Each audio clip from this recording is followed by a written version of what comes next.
Bom dia na graça e na paz de Jesus, eu sou o pastor César Cavalcante e mais uma vez, para a glória de Deus, está no ar mais uma edição do programa Biblicamente. Nós vamos juntos até o final dessa programação. Tradicionalmente nosso programa é de debates, mas vez por outra nós convidamos aqui especialistas em uma certa área de atenção da igreja, de necessidade da igreja, para trazermos aqui mais informações, detalhes, conteúdo, para que os nossos ouvintes possam crescer na graça e no conhecimento. E hoje é um dia como esse. Nós temos hoje aqui dois historiadores e o tema é os rumos da Igreja Católica com o novo Papa, o Papa que foi eleito agora na semana passada, parece, eu não lembro a data, segunda, terça, sei lá, da semana passada, parece... realmente não lembro a data, mas vamos pesquisar aqui. E o Papa está sendo chamado de Leão XIV, e para falar sobre isso, os rumos, né, da Igreja Católica com o novo Papa, estamos recebendo aqui dois convidados e, para a minha felicidade, são o mesmo nome, né? Então, os dois se chamam Lucas. Está aqui com a gente o professor Lucas Gesta, historiador, licenciado em História, tem pós-graduação em História da Igreja, também tem pós-graduação em Teologia Bíblica e Ministerial, é paleógrafo e mestre em História Social. Atualmente pesquisa História da Igreja, com ênfase nos cristianismos orientais, sobretudo as tradições siríacas e sua importância para o cristianismo e seu contato com a tradição protestante. Também é coordenador de pós-graduação em História do Cristianismo do Pensamento Cristão da Faculdade Batista do Rio de Janeiro, Seminário Batista do Sul, palestra em diversas áreas, como História da Igreja, História do Pensamento Cristão e Teologia, sobre o Papa ser o anticristo. Ele não é dispensacionalista, não tem essa compreensão de que o Papa tem que ser o anticristo profetizado na Bíblia e tal, e está aqui com a gente pela primeira vez, aqui acompanhando o nosso programa ao vivo e contribuindo aqui com a sua capacitação. Professor Lucas, bem-vindo aqui ao nosso programa, muito bom te receber, meu irmão. Bom dia, pastor César, obrigado, prazer estar aqui. Maravilha. Ele mora aqui em São Paulo, mas o sotaque não nega, né? Tá lá, é lá do Rio de Janeiro. Quando fala chiana, porque é do Rio de Janeiro. Então, então ele fala biscoito e não bolacha. Então tá aí. Com a gente aqui também o outro Lucas, o Lucas Banzoli. Ele tá vindo lá da região de Curitiba, de São José dos Pinhais, ali na Grande Curitiba, região metropolitana de Curitiba. Ele é mestre em Teologia e também tem pós-graduação em História. É licenciado em História também, é tecnólogo em Comunicação Institucional, atua como professor de História de Ensino Fundamental e Médio na rede pública na cidade de São José dos Pinhais, serve a Deus na linha na Assembleia de Deus. Bem-vindo aqui também, professor Lucas Banzoli, muito bom te receber, meu irmão. Bom dia, César, bom dia, Lucas Gesta, é um grande prazer, uma grande honra para mim estar aqui pela primeira vez. Espero um dia voltar mais vezes aí, espero que seja um ótimo programa aí para todos nós. Maravilha. Parece, estamos falando aqui que o microfone do Lucas está desligado. Então, Lucas, de novo, seja bem-vindo aqui ao programa. Ainda não? Então, vamos usar o meu microfone aqui. Lucas, bem-vindo.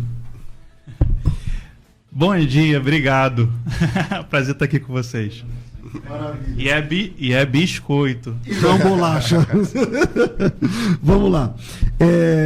Eu vou começar com uma pergunta que é sobre a eleição desse novo Papa. Vocês esperavam, qual era o palpite de cada um de vocês antes da eleição? Banzoli, como é que você... Fala pertinho do microfone. Sim. Aqui. 30% nas casas de apostas, 30% falava que era o Parolin, que era um cardeal italiano, era o número 2 do Papa Francisco, que estava mais cotado para ser eleito. Inclusive, depois que saiu a fumaça branca, chegou a 70% dele ganhar, né? Ele era franco favorito. Esse que acabou ganhando, o Prevost, ele tinha 1% só nas casas de apostas. Mas eu me lembro que com o Papa Francisco foi a mesma coisa. Ele também estava lá entre os azarões, ninguém falava dele antes.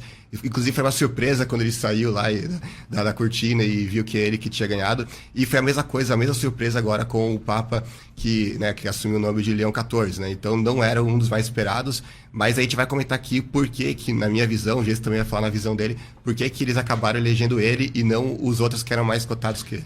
Mas a sua opinião antes da... Eu achava que seria o Parolin mesmo, né? Mas eu tava... existia uma margem para achar que fosse alguém que eles fossem eleger, seja da América Latina ou seja dos Estados Unidos. Inclusive, esse que foi eleito, ele consegue dialogar com ambos, né? Porque ao mesmo tempo que ele é americano, ele também tem nacionalidade peruana. Ele trabalhou lá no Peru, foi arcebispo lá durante muito tempo. Então ele consegue dialogar com ambos, né? E é um lugar, justamente, as regiões onde a Igreja Católica tem perdido mais fiéis, né? Entendi. Então faz sentido que eles tenham eleito ele. Mas dizer que ele era favorito, não era favorito, porque tinha outros que eram muito mais famosos, muito mais conhecidos que ele. Legal. Gesta, e aí? Qual era a sua opinião antes?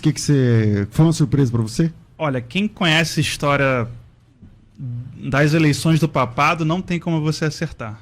Então, essa ideia de casas de apostas agora com babete papal é absurdo, mas o pessoal faz aposta. O Parolin, ele era o mais indicado porque ele era secretário de Estado do Vaticano, ele era italiano, ele era já tá a vida inteira dentro do aparelho de Estado do Vaticano, dentro da Cúria, e todo mundo apostou nele, né? Já que há uma... Ele tem uma cara de papa, né, também. Não, há uma tendência também de você botar os secretários de Estado do Vaticano lá. Só que fizeram um escândalo estourado do Parolin algumas semanas antes. Foi. Então, aquele escândalo de um apartamento, um imóvel de luxo em Londres, com desvio de dinheiro do Banco do Vaticano e tudo, teve a assinatura dele para a compra desse imóvel. Então, isso deu uma derrubada. Mas você acha que isso influencia os cardeais? Influencia porque hoje a gente tem um medo muito grande desses escândalos do próximo Papa. Ser um Papa que vai ter que já tem um escândalo nas costas. Porque o Papa ele é um chefe de Estado também, né? A eleição do Papa ela é religiosa, mas também é política. A gente está falando de um país, de um micropaís, que é o Vaticano. Então você tem... Se você soltar um escândalo, uma coisa antes, já dá uma abalada na questão. Só uma pessoa eu conheço que sabia das grandes chances do Prevost, que é uma amiga minha, a Mirticelli, que ela é vaticanista, né? Ela é jornalista oficial do Vaticano no Brasil. E ela estava de olho, ela cantou a bola do Prevost, que ninguém estava achando que ele seria alguém importante por conta da aproximação dele com Francisco ter tornado ele cardeal, elegível num conclave exatamente agora, nesse ano, 2025. E o Prevost, ele fez uma reunião uma semana, acho que antes do conclave abrir, ou um pouquinho mais de uma semana, com o cardeal Burke, que é o maior nome do tradicionalismo católico, anti-Francisco, anti-tudo.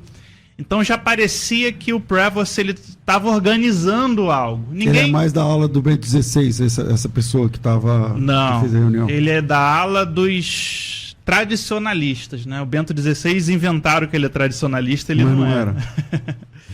O tradicionalismo é aqueles que vêm com muita antipatia e rejeição ao Concílio Vaticano II. Então o Burke, ele é o que encabeçava essa área, queria ser eleito, mas é um americano.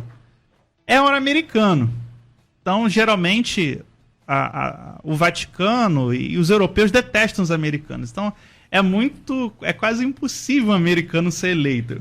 O Prevost ser eleito foi uma... Tipo assim, foi um... Fora da curva. Fora da curva. Tá. Fora da curva. Bom, na opinião de vocês, quais os desdobramentos da escolha desse Papa? Banzoli, começa aí. Sim, aqui eu vou... Inclusive, Sempre falar aqui pertinho. Sim, inclusive, eu fiz um vídeo sobre isso recentemente, que na minha análise, o fato de eles escolherem um Papa americano tem muito a ver com o fato do catolicismo estar em queda livre lá nos Estados Unidos mesmo. Então, por exemplo, por que eles escolheram o Papa Francisco antes do Papa Leão XIV? Justamente porque ele é argentino e a gente sabe que o catolicismo está caindo, né, há muito tempo já na América Latina inteira. E aí eles falaram, vou pegar um Papa latino, né, de preferência, né, e pegar um cara bem carismático que conseguisse, né, voltar a ter um fervor católico. Claro, não teve... Não deu certo, né? Mais ou menos, porque a gente pode dizer que poderia estar pior se não fosse por ele, né? Talvez. Entendi. Então, na Polônia, por exemplo, o catolicismo ele ainda está muito mais vivo na Polônia do que em qualquer outro país europeu, justamente por causa do João Paulo II, né? Que ficou décadas lá, era bastante carismático, muito querido pelo povo e tudo mais. Então, foi uma tentativa que eles fizeram. O tempo vai dizer se deu certo ou não, né? Mas embora o catolicismo continue caindo na América Latina.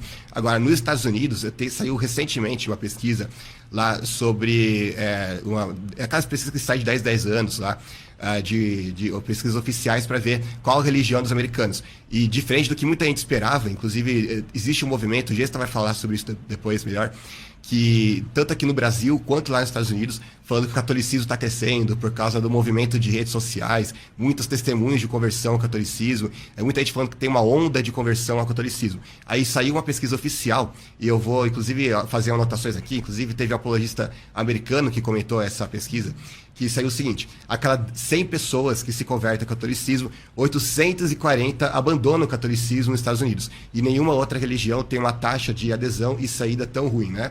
Além disso, só 2% dos católicos se converteram ao protestantismo, enquanto 14%, aliás, perdão, só 2% dos católicos eram protestantes, né? Se converteram ao catolicismo. Enquanto 14% dos protestantes eram católicos, ou seja, 7 vezes mais do que o tanto de católico que então tem mais católico virando protestante do que protestante virando católico. Exatamente, 7 vezes mais, né? Que vai da contramão daquela propaganda que eles estavam fazendo na época, né? Só 57% dos que nasceram católicos continuavam se identificando como católicos no momento em que a pesquisa foi feita, né? Ou seja, metade ali realmente já tinha abandonado a fé, né?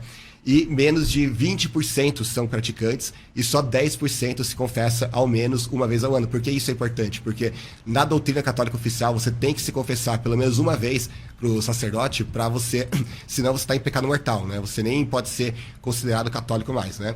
E apenas 9% dos católicos brancos e 14% dos católicos hispânicos consideram a religião a coisa mais importante da vida deles. Por comparação, entre os evangélicos esse índice é de 42%. É muito maior do que entre os católicos lá, né? Então, e em números absolutos, o catolicismo caiu de 24%. Oi? Fala mais pertinho do microfone. Em números absolutos, o catolicismo caiu de 24% para 19%. E a única razão por que não caiu mais é justamente por causa da imigração. Eu vou mais para cá, eu acho que fica mais fácil aqui. A imigração foi a única razão porque não caiu mais, né? Por quê? Porque a gente sabe que os Estados Unidos é o país que disparado mais recebe imigrantes no mundo inteiro, né? São milhões de imigrantes, tanto legais como ilegais, e grande parte deles vem do México, vem da América Latina no geral, né? Que são países bem majoritariamente católicos. Então, se não fosse por essa massiva onda imigratória que traz católicos para os Estados Unidos, o catolicismo estaria despencando muito mais, né? Teria, sei lá, 2%, 1% de católicos, teria talvez mais mormon do que católico nos Estados Unidos, né? Então, devido a todos esses dados calamitosos, e na minha análise, não é coincidência que justamente poucos meses depois de sair o resultado oficial dos Estados Unidos, que foi muito pior até do que eles esperavam, foi uma catástrofe realmente, eles tenham eleito um Papa que é justamente americano. E ao mesmo tempo, é aquilo que eu falei, que pega um Papa que é americano, mas sem deixar de lado aquilo que o Francisco tinha, que é aquele contato com os latino-americanos, né? Justamente por ele também ter nacionalidade peruana e ter trabalhado lá também. Então foi uma sacada de mestre, vamos dizer assim, né? Ter eleito ele. Mesmo que a princípio muita gente falasse que era teve na lista político até da Globo e tal, falando que era impossível que um Papa americano fosse eleito, né? Por causa justamente da antipatia, né? Que tem de grande parte, né? Em relação ao Papa dos Estados Unidos. Mas devido a todo esse cenário, acabou sendo politicamente a decisão mais conveniente nesse momento, né? Bom, porque a maioria dos cardeais que podem votar são já idosos, né? Cada vez que troca o Papa, logo vai trocando também o colégio de cardeais.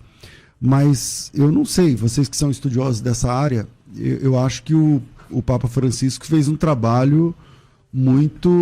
Eu não vou escolher aqui uma palavra certa, eu não sou católico, né? Me perdoe os católicos aí, mas eu quero passar a minha ideia. Mas ele fez um trabalho hercúleo lá, colocando muito... Acho que a maioria do colégio de cardeais votantes dessa vez foram colocados em pouco tempo pelo Papa Francisco. Você acha que isso seria um interesse na continuação da proposta que ele trazia? Porque ele é um Papa mais... com um sabor mais à esquerda, né? Um Papa mais populista, um Papa um pouco diferente do outro que o antecedeu, que era o Ratzinger. Você acha que tinha alguma intenção do Papa Francisco em prolongar essa visão? Olha, a eleição do Prevost, ela não foi a primeira opção dos cardeais. Teve, se eu não me engano, 3 fumaças negras, mais ou menos. Então, o que acontece? Ou não chegou a uma votação, a quantidade correta para a eleição, ou a pessoa que foi eleita não aceitou. Não é? O que eu percebo havia uma pressão muito grande de grupos tradicionalistas para botar um oposto ao Francisco. Né? Só que um oposto ao Francisco iria contra o caminho que a Igreja Católica está ganhando fiéis no mundo inteiro, principalmente América Latina, Ásia e África. Então, possivelmente entre os papáveis, entre aqueles que estavam com a maior quantidade de votos, a galera não queria de jeito nenhum um ultra-tradicionalista como Burke ou um tradicionalista como Sarah, e a galera também não queria um liberal, vamos botar assim, um ultra-liberal que fosse ainda mais além do que o Francisco. Então o Prevost, ele apareceu ali talvez naquele contexto como um caminho do meio. E eu acredito que ele tenha negociado bastante antes. Né? Esse é o primeiro ponto. Eu acho que o Prevost, ele foi eleito numa condescendência de ambos os lados. Vamos botar um que seja contido, mas também seja missionário, que seja conservador em relação a doutrinas, dogmas específicos, mas seja progressista no sentido de alcançar o Vaticano II. Sempre lembrando, gente, progressista na Igreja Católica não é de esquerda. Progressista na Igreja Católica é quem aceita o Vaticano II. Tradicionalista ou conservador, ultraconservador na Igreja Católica é quem não aceita o Concílio Vaticano II. Só para a gente não confundir a política de partidária, né, Vamos falar de direita com... O que é o Concílio Vaticano II, que é uma coisa mais recente na história da Igreja e que transformou a Igreja na Igreja Católica que nós temos hoje, né, com as missas, cada uma sua própria língua e tal. Então, o que é basicamente o Concílio Vaticano II e por que divide opiniões até hoje? Então, o Concílio Vaticano II é como se fosse a reforma que aconteceu 500 anos depois dentro da Igreja. A gente pode colocar assim. Me perdoem aí, os conservadores vão me bater por conta disso. Mas o que acontece? A Igreja Católica, ela teve um fechamento para a vida real, cultural do mundo no Concílio Vaticano I. No Concílio Vaticano I, só lembrando, os concílios ecumênicos para a Igreja Católica são eventos extraordinários em que você atualiza questões fundamentais de toda a vida da Igreja. Pode ser o dogma, pode ser questões litúrgicas, questões pastorais. O Concílio Ecumênico é o principal evento que vai mudar os rumos da Igreja Católica para sempre. Vamos colocar assim, para sempre. A gente teve ali, entre o século XIX, no finalzinho do século XIX, a convocação, a documentação, a preparação para o Concílio Vaticano I, que era para ser um concílio, né, convocado, preparado inclusive pelo Leão XIII, para atualizar a Igreja e botá-la em contato com o mundo moderno. Porém, o Papa que assumiu fez o contrário. Criou o dogma da infalibilidade papal, o dogma da Assunção de Maria, o dogma esqueci agora. Lembra? Imaculada Conceição? Da Imaculada Conceição. Não.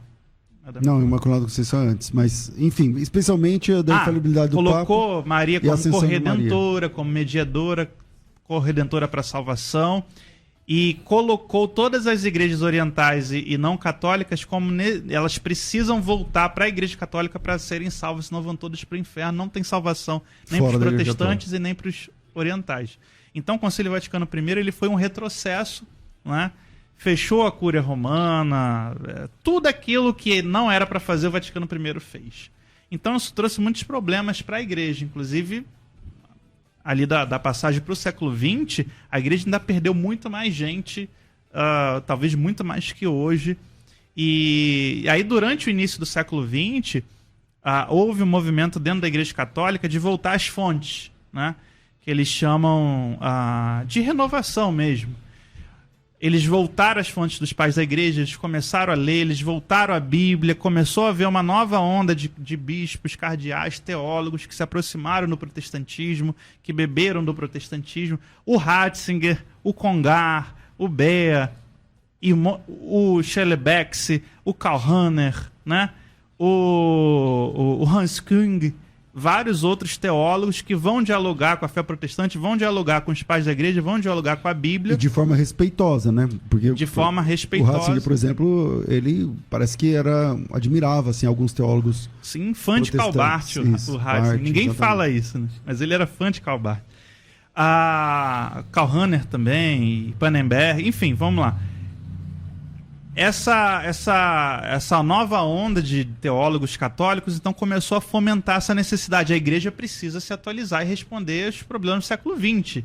Né? A gente está vivendo aí o auge das guerras, as guerras estão aparecendo, né? A Grande Guerra, depois a gente vai ter a Segunda Guerra Mundial, a gente vai ter o auge das nações comunistas, o socialismo soviético, chinês, enfim, a gente vai ter o auge do capitalismo liberal, já surgindo aí o progressismo, a contracultura, que vai estourar na década de 60. E aí o João 23, sem esperar ninguém, de repente falou, não, a gente vai botar um concílio agora e vai resolver isso. E os cardeais mais tradicionais não queriam, falaram, não, tem que ter anos isso para preparar, não, vai acontecer. E o Concílio Vaticano, então, ele vai acontecer na década de 60 e ele vai revolucionar a estrutura da Igreja Católica, porque ele é um concílio, tem que ser feito pelos católicos, mas ele vai chamar os observadores, né? Membros das igrejas orientais, né? Armênios, siríacos, coptas, ortodoxos, bizantinos, calcedonianos, e membros das igrejas protestantes. Então, só de protestantes, como observadores, o concílio, se eu não me engano, chama, acho que 23 pastores e teólogos protestantes, luterano, anglicano, metodista, até membro da Igreja de Cristo, Quaker, reformados, presbiterianos, o que havia representava a soma de todas as igrejas de maior porte protestante. E durante os anos do concílio acontecendo, esses pastores e esses sacerdotes orientais, eles ouviam e participavam dos debates que aconteciam e influenciavam num conjunto de documentos que vai marcar, então, o Concílio Vaticano II. Nesse conjunto de documentos, o que vai acontecer? Documentos como Unitatis Reintegratio, e outros, eles vão determinar agora que você pode ser salvo fora da Igreja Católica. Que os protestantes não devem ser mais chamados como hereges, mas irmãos separados. Que as igrejas orientais elas têm tanta dignidade e santidade e presença de Deus quanto a Igreja Católica Romana. Né? E que você precisa agora reduzir o poder do papado, reduzir o poder da cúria romana e aumentar o poder dos bispos e das igrejas locais. É isso que o Francisco sempre bateu, a sinodalidade. Então o Concílio Vaticano ele faz uma aproximação com o protestantismo, faz uma aproximação com as igrejas orientais, faz uma abertura maior de diálogo da fé com a ciência, com a história da fé católica, né? E vai fazer aquilo que você falou, né? Vai abrir a liturgia, você vai ter liturgia agora no vernáculo, ou seja, na língua das pessoas. Você vai... o concílio também, ele aumenta a participação do leigo. Então ele diminui aquele dogma ou aquela visão antiquíssima da Igreja Católica que o leigo não é nada, que o leigo só assiste, que só quem faz é o sacerdote. O Concílio Vaticano II, ele traz a doutrina do sacerdócio universal de 500 anos atrás. Só que assim, você tem duas correntes, uma muito tradicional que está odiando isso que está acontecendo e a outra que é chamada de progressista que está querendo. Então, os decretos conciliares eles vão tentar casar essas duas linhas. Entendi. E aí a gente tem dois caminhos da Igreja Católica desde então, desde a década de 60. Uma que quer acabar com tudo que o Vaticano II fez e uma que quer realizar o Vaticano II, porque o Vaticano II é concílio, tem que ser obedecido. tem que ser seguido. Errado tá quem quer acabar com o Vaticano II. O Vaticano II é João 23, não é? Sim, É começa João com 23. ele, Então, mas termina então, com Paulo depois, VI. então, nós temos até o Paulo VI, depois nós temos do Paulo VI, já é o João Paulo II? Não, o João Paulo... Depois do Paulo VI, porque em 78 a gente está, então, né? 78, agora eu não Paulo vou, VI. Agora eu não vou recordar se teve quais os papas entre Paulo VI e João Paulo II. Agora eu não me lembro. Dá uma olhada. Eu só quero fazer algumas considerações. Sempre fala pertinho aqui, Bruno. Desculpa. Perdão. Só quero fazer algumas considerações em relação ao que o Lucas disse. Tem algumas citações que estão no Concílio Vaticano I e que foram colocadas, inclusive, no próprio catecismo atual. Quem quiser pode agora mesmo consultar, por exemplo, o verbete, parágrafo 841 do Catecismo Católico, vai falar das relações da igreja com os muçulmanos. E aqui eu vou ler aquilo que está lá. O desígnio de salvação envolve igualmente os que reconhecem o Criador, entre os quais, em primeiro lugar, os muçulmanos, declarando guardar a fé de Abraão, conosco adoram o Deus único e misericordioso que há de julgar os homens no último dia. Ou seja, de acordo com o Concílio Vaticano II, e que é colocado, inclusive, no Catecismo Católico atual, os papas muçulmanos, eles adoram o mesmo Deus dos católicos. O que seria algo que, se você dissesse lá na época dos papas das cruzadas, por exemplo, eles mandariam matar, excomungar, né? Seria uma coisa das mais absurdas, né? Dos maiores disparates. Até porque a gente sabe que o Deus muçulmano não é o mesmo Deus cristão, né? Nem mesmo Deus católico, não é uma trindade, enfim, né? E em relação aos protestantes, que o Lucas também mencionou, se você vai lá no verbete 818 do Catecismo Católico, olha o que ele vai falar, e aí eu separei aqui outras bulas e círculos papais, e até catecismos católicos mais antigos, que vão negar totalmente isso que é dito aqui, né? Olha o que ele vai dizer. Os que hoje nascem em comunidades provenientes de tais rupturas, aqui se referindo tanto às igrejas ortodoxas como às protestantes, e que vivem a fé de Cristo, não podem ser acusados do pecado da divisão. A Igreja Católica abraça-os com respeito e caridade fraterna, justificados pela fé recebida no batismo e incorporados em Cristo, é a justo título que se honram com o nome de cristãos, e os filhos da Igreja Católica reconhecem-nos legitimamente como irmãos do Senhor. Então, se a gente vai ver, a gente já vai mostrar aqui outras citações mais antigas, mas qual o pensamento que predominou na Igreja de Roma ao longo dos séculos? É justamente o de que aquele que não era católico apostólico romano estava perdido, não era cristão, não tinha nenhuma chance de salvação, estava completamente perdido. Aí, esse catecismo atual, que é baseado justamente naquilo que foi proclamado lá no Concílio Vaticano II, ele vai dizer, primeiro, que a gente não pode ser acusado de divisão, que é justamente a acusação principal que os apologistas católicos falam contra a gente.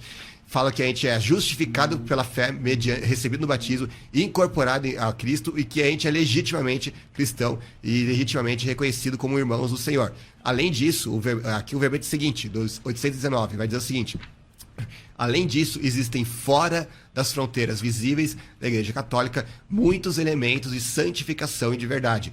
A palavra de Deus escrita, a vida da graça, a fé, a esperança e a caridade. Outros dons interiores do Espírito Santo e outros elementos visíveis. O Espírito de Cristo serve-se dessas igrejas e comunidades eclesiais como meios de salvação, cuja força vem da plenitude da graça e da verdade que Cristo confiou à Igreja Católica. Todos estes bens provêm de Cristo e a Ele conduzem, e por si mesmos reclamam a unidade católica. Ou seja, até mesmo as nossas igrejas, que eram chamadas de heréticas, né, coisa satânica para eles no passado, agora são meios de salvação ainda por cima, né? Ou seja, saiu de um extremo para ir para o outro extremo, né? E agora eu vou mostrar para vocês, por exemplo, o que diz, só para alguém que vai falar, não, isso aí é o que Roma sempre pregou.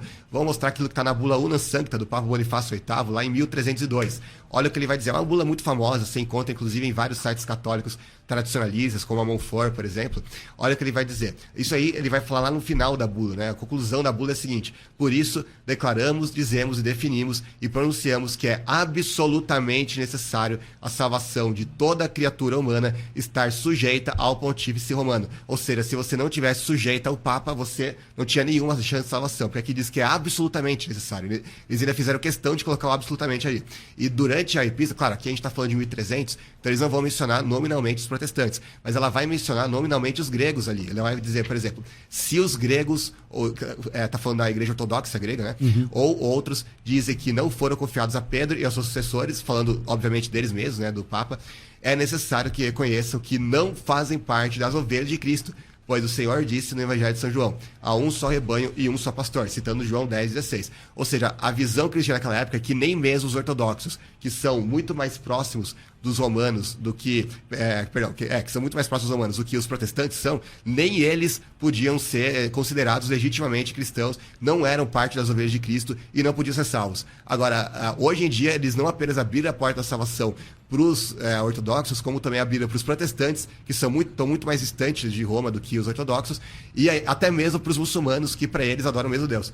Ou seja, você percebe como que houve um salto muito grande, e mesmo assim, ainda você vai ver o discurso da apologética católica, é que é a mesma igreja há 2000 anos, que nunca mudou nada, nunca mudou doutrina nenhuma, né? A mesma coisa. Isso aqui claramente não é o caso, né? Inclusive você tem cismas e rupturas que surgiram justamente em função disso, né? O sedevacantismo, ele vai surgir justamente disso. Se você for ver, nada do que eu estou dizendo aqui é novo. Os sedevacantistas, eles apontam esses mesmos documentos, e se você ver debates entre sedevacantistas e católicos que não são sedevacantistas, você vai ver os sedevacantistas se sobressaindo em praticamente todos os debates. Por quê? Porque não tem como negar o que está evidentemente sendo dito aqui, né? Explicitamente, abertamente. Enfim, eu separei muitos outros documentos aqui e até várias anotações que eu fiz que foi dito pelo Gesta, mas... Fica à vontade para citar. Fica à vontade. Para não ficar um monólogo muito grande, mas eu vou só citar então mais alguma... por exemplo, foi citado aqui, por exemplo, que o Papa, ele chama Leão XIV em homenagem, o próprio Papa disse que é homenagem ao Leão XIII, né? E o Leão XIII é justamente aquele que escreveu uma famosa encíclica católica chamada Rerum Novarum. E o que é essa Rerum Novarum? É uma epístola em que é uma encíclica que ele defendia o direito dos trabalhadores, né? E, claro, essa epístola, ela não era em si mesma socialista. É importante deixar claro isso. Mas os papas que vieram depois dele, eles citaram inúmeras vezes essa encíclica. Inclusive, depois de 40 anos, a encíclica escreveram a 40º ano, comemorando os 40 anos dessa encíclica. Depois de 100 anos, fizeram a 100º ano também. A mesma coisa, celebrando o aniversário dessa encíclica. E os papas que vieram depois, eu tenho inclusive um vídeo sobre isso, vou fazer inúmeras citações ali, todos eles interpretaram essa encíclica de uma forma que beira o socialismo mesmo, né? Inclusive, muitos deles falaram que a doutrina social da igreja não é perfeitamente compatível até com o próprio socialismo, né? Mesmo que eles fossem a favor da propriedade privada, por exemplo, né? E, inclusive, fazem inúmeras críticas ao capitalismo, ao liberalismo econômico e assim por diante, né? Enfim, e inclusive esse próprio Papa, ele já teve atritos com o Trump e com o Vence antes mesmo de assumir, justamente porque enquanto ele era arcebispo lá em Chicago, ele fez declarações a favor da imigração, por exemplo, até mesmo de imigração ilegal, era contra as deportações que o Trump estava fazendo e tudo mais. E aí o Trump também, né, teve atritos com ele, teve o Vence, que é católico e é vice do Trump, ele teve atritos pessoais com esse Papa agora, né? Então, justamente por conta dessas questões aí, já que é de um espectro político que é completamente diferente daquele que o Papa tem, né? E o próprio, só para fazer um parênteses aqui, o próprio Papa Francisco, quando ele foi eleito, ninguém dizia que ele era esquerdista, né? Achavam que ele era um meio termo ali, né? Com o passar do tempo foram vendo isso, né? Então, eu acredito que, até pelas posturas passadas que ele já teve, que há um Papa que vai ter uma convivência difícil com o Trump.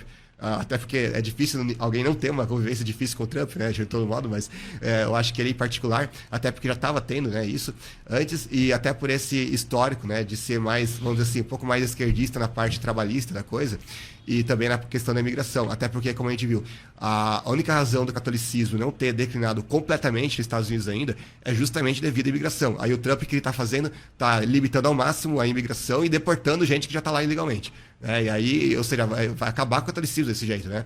Então aí é até uma estratégia de pressão, né, para não deixar que ele continue com esse tipo de política. Aí depois eu posso citar outros documentos católicos que eu separei aqui para seguir essa conversa. Legal. Bom, então vamos lá. A gente está falando sobre esquerdismo uma coisa, progressismo teológico, ou nem seria teológico, mas progressismo conciliar é outra coisa, né? Porque o cara que é considerado como progressista é o cara que defende a ideia do Concílio Vaticano II. Seria isso, Lucas? É dentro e não necessariamente ele é uma pessoa de esquerda politicamente. Não. O Bento XVI é totalmente Vaticano II. Bento XVI estava lá. Tem até uma coisa curiosa, que pegaram Bento XVI para ser um tradicionalista, né? Nesses grupos que conhecem muito pouco de história da Igreja Católica, exatamente esses grupos dos Estados Unidos que aqui no Brasil se replica, né? Uhum. O Bento XVI, inclusive, é um dos responsáveis por tirar um documento importante sobre Maria do Vaticano II. E tentar apagar essa ideia de Maria como corredentora e como mediadora. O Bento XVI não era exatamente um papa mariólatra, assim, né? Ele era um cara mais evangélico, né? Mariano. Então, ser progressista no contexto de Igreja Católica não é ser de esquerda, ou seja, você se associar ao comunismo, ou você se associar ao liberalismo sexual, ou se associar ao liberalismo teológico, no sentido mais, né, dos alemães.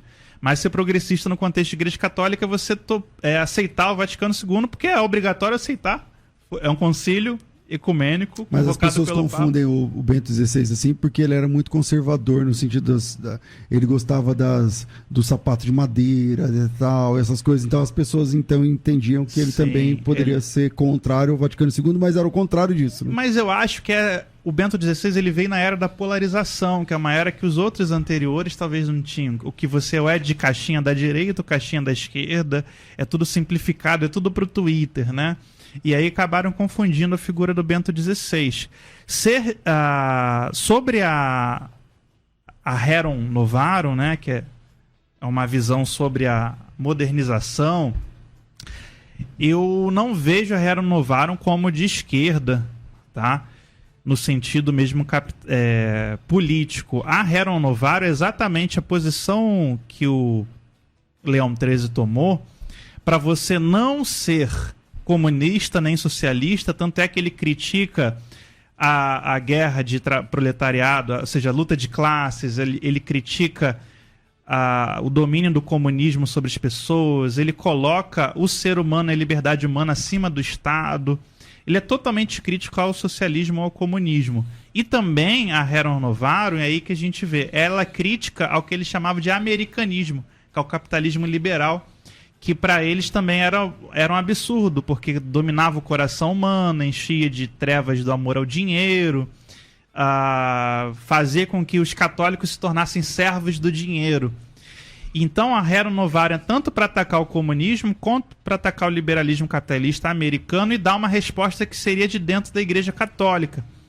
E aí ela fala de sindicato, direito à greve. Então a Rerum Novarum, no sentido político, ela está mais ligada ao corporativismo italiano, e aí, perdoem aí ao fascismo italiano, do que em si ao comunismo ou ao liberalismo capitalista. Por isso que ela dá uma atualizada para afastar um pouquinho do futuro fascismo, né, que vai ser a visão predominante na Itália no século XX, até a Segunda Guerra Mundial acabar. E aí ela vai sendo atualizada. Mas quando a gente vê tanto a Rerum Novarum quanto as atualizações da Rerum Novarum, parece muito com a doutrina reformada da união entre Igreja e Estado e o papel do Estado perante a população. É muito próximo ao Estado reformado, a noção que Calvino dá, né, dessa relação entre sociedade civil e igreja. A Rerum Novarum também está muito próximo do mundo luterano, do papel do Estado em salvar os pobres, em ajudar as pessoas a se recuperar. Então a Rerum Novarum está totalmente distante das nossas polarizações ideológicas aqui das Américas e está muito mais próximo ao contexto europeu. Eu vejo que a Rerum Novarum, depois das atualizações dela, as comemorações, os debates, ela está muito mais próximo daquele mundo que o protestantismo conseguiu construir, de acabar com as mazelas sociais, de acabar com o analfabetismo, de acabar com a produção de bandidos e gente excluída e marginalizada, e fazer um Estado mais cristão, mais justo, do que realmente ser esquerda ou direita no sentido que a gente trabalha hoje. E a partir, eu acho, da Rerum Novarum que o Papa agora, o Leão XIV, ele quer puxar para ser um sucessor de Leão XIII. Por quê? Ele já falou de inteligência artificial. O Leão XIII, quando lançou a Rerum Novarum, ele estava vivendo a segunda revolução industrial, então era carvão mineral, trem, aquelas coisas, o mundo estava em polvorosa, perdido, e eu acho que o Leão XIV ele quer se destacar como aquele que vai dar uma resposta para inteligência artificial, clonagem, física quântica. Ele vai ser o Papa que vai querer produzir documentos e um diálogo entre a Igreja e a razão para se destacar como o Papa que deu a resposta para o século XXI em diante sobre isso. Então, nesse sentido, mostra do Leão XIV, né, do Prevost, que ele vai ser um Papa muito dialogal com a ciência para tentar dar uma resposta da fé católica a esse mundo bizarro que a gente vê hoje. Embora vocês estão levantando aqui o muro, né, de que progressismo católico não diz respeito exatamente a um progressismo político, porque o progressista político geralmente é a esquerda, mas o progressista católico geralmente é o que defende o Concílio Vaticano II e não tem exatamente as mesmas matizes, é verdade. Mas uma parte importante do progressismo católico é esquerdista, também, politicamente. Uma parte importante dos bispos, dos cardeais que são progressistas do ponto de vista de defendem o Concílio Vaticano II, também são esquerdistas. Então, aqui no Brasil, por exemplo, o PT, ele nasce nas comunidades eclesiais de base, ele nasce nas CIBs, né? Durante o primeiro mandato do presidente Lula, o Frei Beto tinha um escritório do lado do gabinete do Lula, lá no Palácio do Planalto. Tanto que é muito comum aqui no Brasil as pessoas falarem porque a teologia da libertação é sempre à esquerda, não sei o que e tal. E considerando as bandeiras sociais da esquerda, como que vocês veem, começar aqui com o Banzola então, a inclinação política do novo Papa? Não somente sobre agora o Concílio Vaticano II, tal, mas esse Papa, ele tem o tempero, é mais ao sabor da esquerda, politicamente falando? Não? Como que vocês enxergam? Então, sobre o que você falou, tem uma declaração famosa do Lula, que ele falou que o PT foi criado pela Igreja Católica, né? Uma coisa curiosa. E sobre... Que não é errado, no sentido de que começa nessas comunidades de base, né? Sim. Bom, mas a questão, em relação ao novo Papa, você tem essa questão dele ser um Papa mais de linha mais trabalhista, e um Papa de linha mais de abertura à imigração, né? Inclusive o Papa Francisco também era assim, né? Ele falava quando o Trump quis criar um muro no México, ele falou, não tem que criar muro, tem que criar pontes, né? Então ele também defendia essa ideia. E ele também teve atritos por causa da questão da pena de morte. Ele falou que é contra a pena de morte, que a igreja é contra a pena de morte, o que, como inclusive já falei no vídeo recente, é uma grande hipocrisia, já que ao longo de toda a história da Igreja Romana, ela não apenas defendeu a pena de morte, ela só foi tirar a pena de morte do catecismo, numa reforma que o Papa Francisco fez há poucos anos atrás, aí tirou, falou que a pena de morte é errada e tal, mas durante toda a história ela não apenas assumia a posição de que a pena de morte é legítima, como praticou a pena de morte, né? Na Inquisição, ela praticava a pena de morte e a roda. Ela né? mesma executava. Exato, né? né? Então é uma grande hipocrisia isso, mas enfim. Mas ele falou que é contra a pena de morte, qualquer circunstância, mesmo pro pior tipo de criminoso, né? E o Papa é contra também. E outras questões que envolvem questão política. Agora, óbvio que um Papa que falasse muito abertamente, tipo, eu sou de direita, eu sou de esquerda, ou falasse todas as posições que ele defende, dificilmente ele seria eleito Papa, né? Porque eles querem um Papa que seja mais discreto, um cara mais moderado, um cara que seja mais conciliador, porque tudo aquilo que a igreja não quer hoje é um novo cisma, né? Um novo sede-vacantismo, é um novo vetro-católicos, né? É uma nova reforma protestante. O que eles querem é que ele consiga aliviar tudo ali, segurar todo mundo ali, né? Então tem que ser o cara mais discreto possível.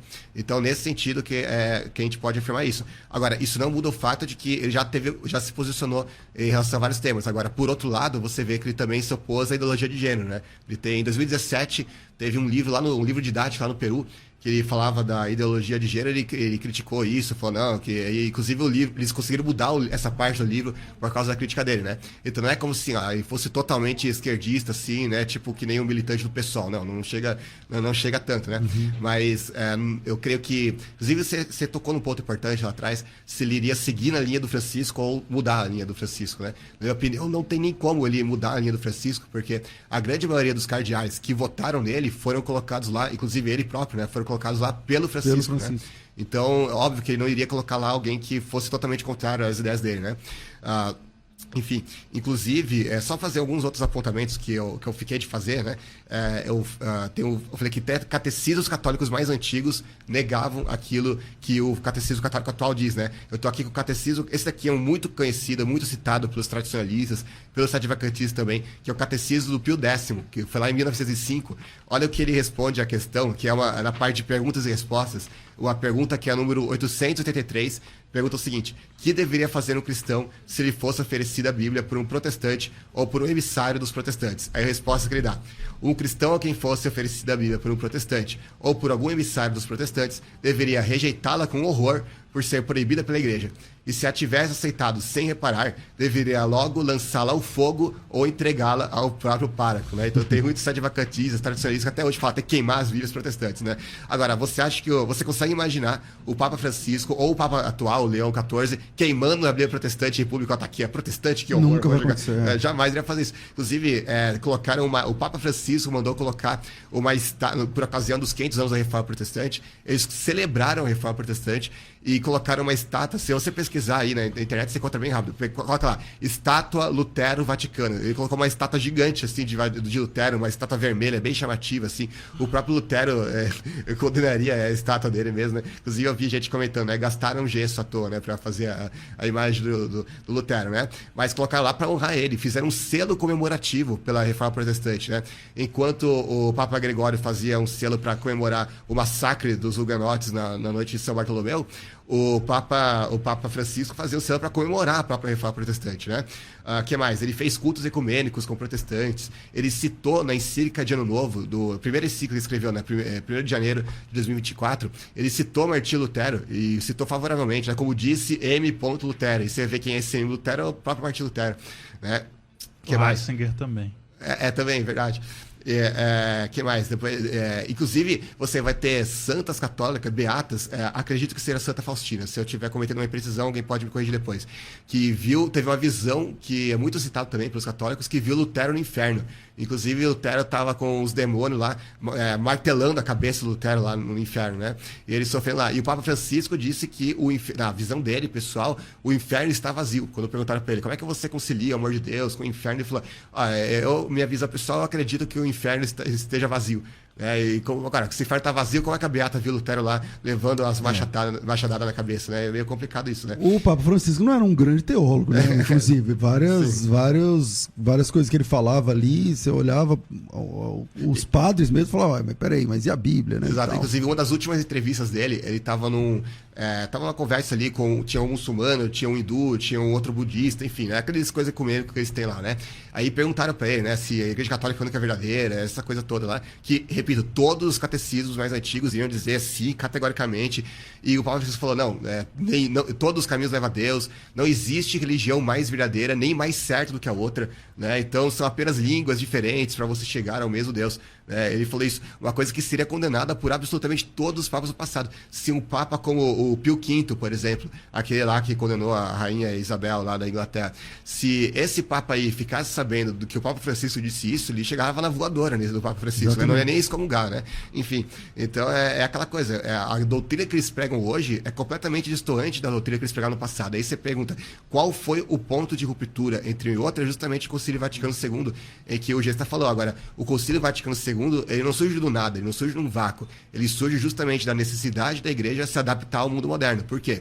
Porque durante muito tempo já tinha ideias iluministas, né? Ideias que, aliás, não é nem no iluminismo, né? Que já surgem ideias de liberdade desde a Reforma Protestante e que vão pregar liberdade de consciência, liberdade de pensamento, liberdade de culto, laicidade do Estado e tudo mais, e que durante muito tempo a igreja lutou contra isso com unhas e dentes. Eu tenho aqui inúmeras citações que eu trouxe aqui também para ler mais tarde, né? A igreja lutou contra isso durante muito tempo. Inclusive, ela era tão contra o mundo moderno que durante muito tempo os estados papais hesitaram até mesmo a ter ferrovias. Eles condenavam ferrovias porque era coisa de modernidade, né? Eles queriam tudo tradicional ao máximo, né? E, enfim. E aí depois você vai ter, por exemplo, na encíclica tem uma encíclica chamada Sílabus, né? Um sílabo dos erros. E ele vai colocar ali todas as teses modernistas que ele condenava. E é tudo aquilo que a igreja adere hoje. Né? Liberdade de pensamento, liberdade de culto, né? Eles não aceitavam nem que tivessem igrejas que não fosse a católica, né? A existência dessas igrejas... E Leão XIII ele vai ser o primeiro a ser filmado por conta disso também. Ele era o Papa que queria trazer a Idade Moderna, porque a Igreja Católica ainda estava na Idade Média, em pleno século XIX, né? E o Leão XIII é o Papa que vai começar a abrir esse diálogo, mas é o que o Lucas falou. O Vaticano II muda tudo. O Vaticano II diz claramente lá, num dos decretos, que os protestantes também fazem parte do corpo místico de Cristo. É lógico que ele diz, não, que a verdade plena, a Igreja Católica verdadeira, o corpo místico de Cristo verdadeiro, os dogmas, os sacramentos e os meios para a perfeição e a santificação só estão na Igreja Católica. Mas outros que têm batismo, eucaristia e que pregam a santidade, que pregam a Bíblia, também fazem parte desse corpo místico. Aí já muda tudo, né? Porque assim, todos esses debates que o Lucas participa, é gente que não... que tá numa igreja católica de 100 anos atrás, porque a igreja católica hoje... E aí só para diferenciar em relação... A igreja católica, ela adota o ecumenismo, que é a relação entre cristãos. Então, desde o Vaticano II, é possível a salvação dentro de qualquer igreja protestante, de qualquer igreja evangélica e de qualquer igreja pentecostal, né? Porque ali tem o batismo. E no judaísmo e no Islã é possível, por eles terem uma herança de adorar o Deus de Abraão, Isaac e de Isaac, ou só o Deus de Abraão, Isaac e Jacó, ou só de Abraão, por eles adorarem... Abraão, Ismael. Né? De Abraão, Ismael e por aí vai. Enfim. Pode haver salvação ali, pode ser que num ato de onipotência divina, de misericórdia divina, tem alguém com coração bom e salvo dentro das religiões abraâmicas. E aí você vai ver João Paulo II, isso que o Papa Francisco falou e o pessoal ficou louco, o João Paulo II pregou essa ideia para as outras religiões durante 40 anos e ninguém falou nada. Ninguém falava nada, porque o grande nome do Concílio Vaticano II foi o Papa João Paulo II, né? Ele veio um pouquinho depois, Não, né? sim, mas o grande nome que eu falo assim, que levou para o mundo inteiro essa startou, possibilidade, né? Que deu o start. E aí eu vejo que o Francisco... Aliás, ele foi eleito em 78, salvo engano, não é? Acho que o João Paulo II é de 78. E o Concílio Vaticano II é de que ano? 60 e pouco. 64. 64. Então... Mas e aí, quando o Papa Francisco ele fala aquela questão da salvação, das religiões serem caminhos a Deus, ele está falando como um chefe de Estado que não pode dizer que vocês estão errados, né? Você está diante do Dalai Lama, você fala, Dalai Lama, desculpa, mas você precisa ser batizado. Tá? Então, a gente sempre precisa, porque a gente vai ver essas falas possivelmente no Leão XIV, tenho quase certeza. Quando ele tiver encontros com outras religiões, ele vai falar, não, é possível que pessoas com coração bom... O Francisco falou até de ateus. É possível que um ateu seja salvo. Porque é aquela coisa que você também tem no calvinismo europeu. É possível que outra pessoa de outro mundo que nunca foi cristão seja predestinado para ser salvo. Zwinglio falava, Sêneca com certeza é um dos nossos, poeta grego, né? Então, primeiro ponto. Segundo ponto, esquerda ou direita. Ser a favor ou contra imigrantes não é nem ser de direita, ser esquerda, gente. Bom, a igreja cristã, ela precisa amar e cuidar do imigrante, seja ela católica, protestante, né? Agora, se o Trump quer botar um muro, aí é uma posição política prática que não é ideológica. Tem a ver com os problemas com a imigração que eles estão sofrendo lá. Então, se você é a favor, né, de acolher o imigrante com os recursos do Estado, isso não está lá na doutrina de Marx, isso não está lá na doutrina de Mao, isso não está lá na doutrina de Gramsci. Isso aí é uma posição prática. A gente tem no Brasil uma política de acolhimento cristão de imigrantes. Tem várias missões que acolhem imigrantes do Afeganistão, da Síria, do Iraque, e estão pregando e estão evangelizando esses imigrantes. Não tem nada a ver com ser esquerdo. Né? Bom, e sobre ser progressista, liberal sexualmente, casamento gay, aborto, o Papa Francisco e todos os outros são completamente contra. O Papa Francisco pregou contra a ideologia de gênero, ninguém falou nada. Pregou contra aborto, ninguém falou nada. Mas no dia da bênção ao homossexual, a galera chorou de esquerda. Só que ninguém entendeu o contexto ali, questão política, né? O clero católico alemão está quase criando um cisma para fazer uma igreja católica inclusiva e totalmente progressista na Alemanha. Se o Papa Francisco não desse pelo menos um aceno ali, a gente já teria um cisma. E você está falando de cisma na Alemanha, já é meio tradicional, né? Começou ali. Agora, vamos lá. Eu vou fazer um intervalo, mas eu quero abrir o microfone para você que está ouvindo a gente. Então, se você quer fazer uma pergunta, aproveitando aqui dois professores, dois irmãos que têm muito a contribuir nesse assunto, então você manda teu áudio para cá.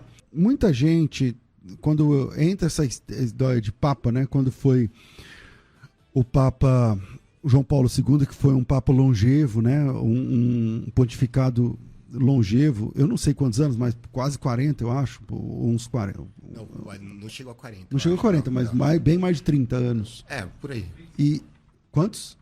25? Só 25?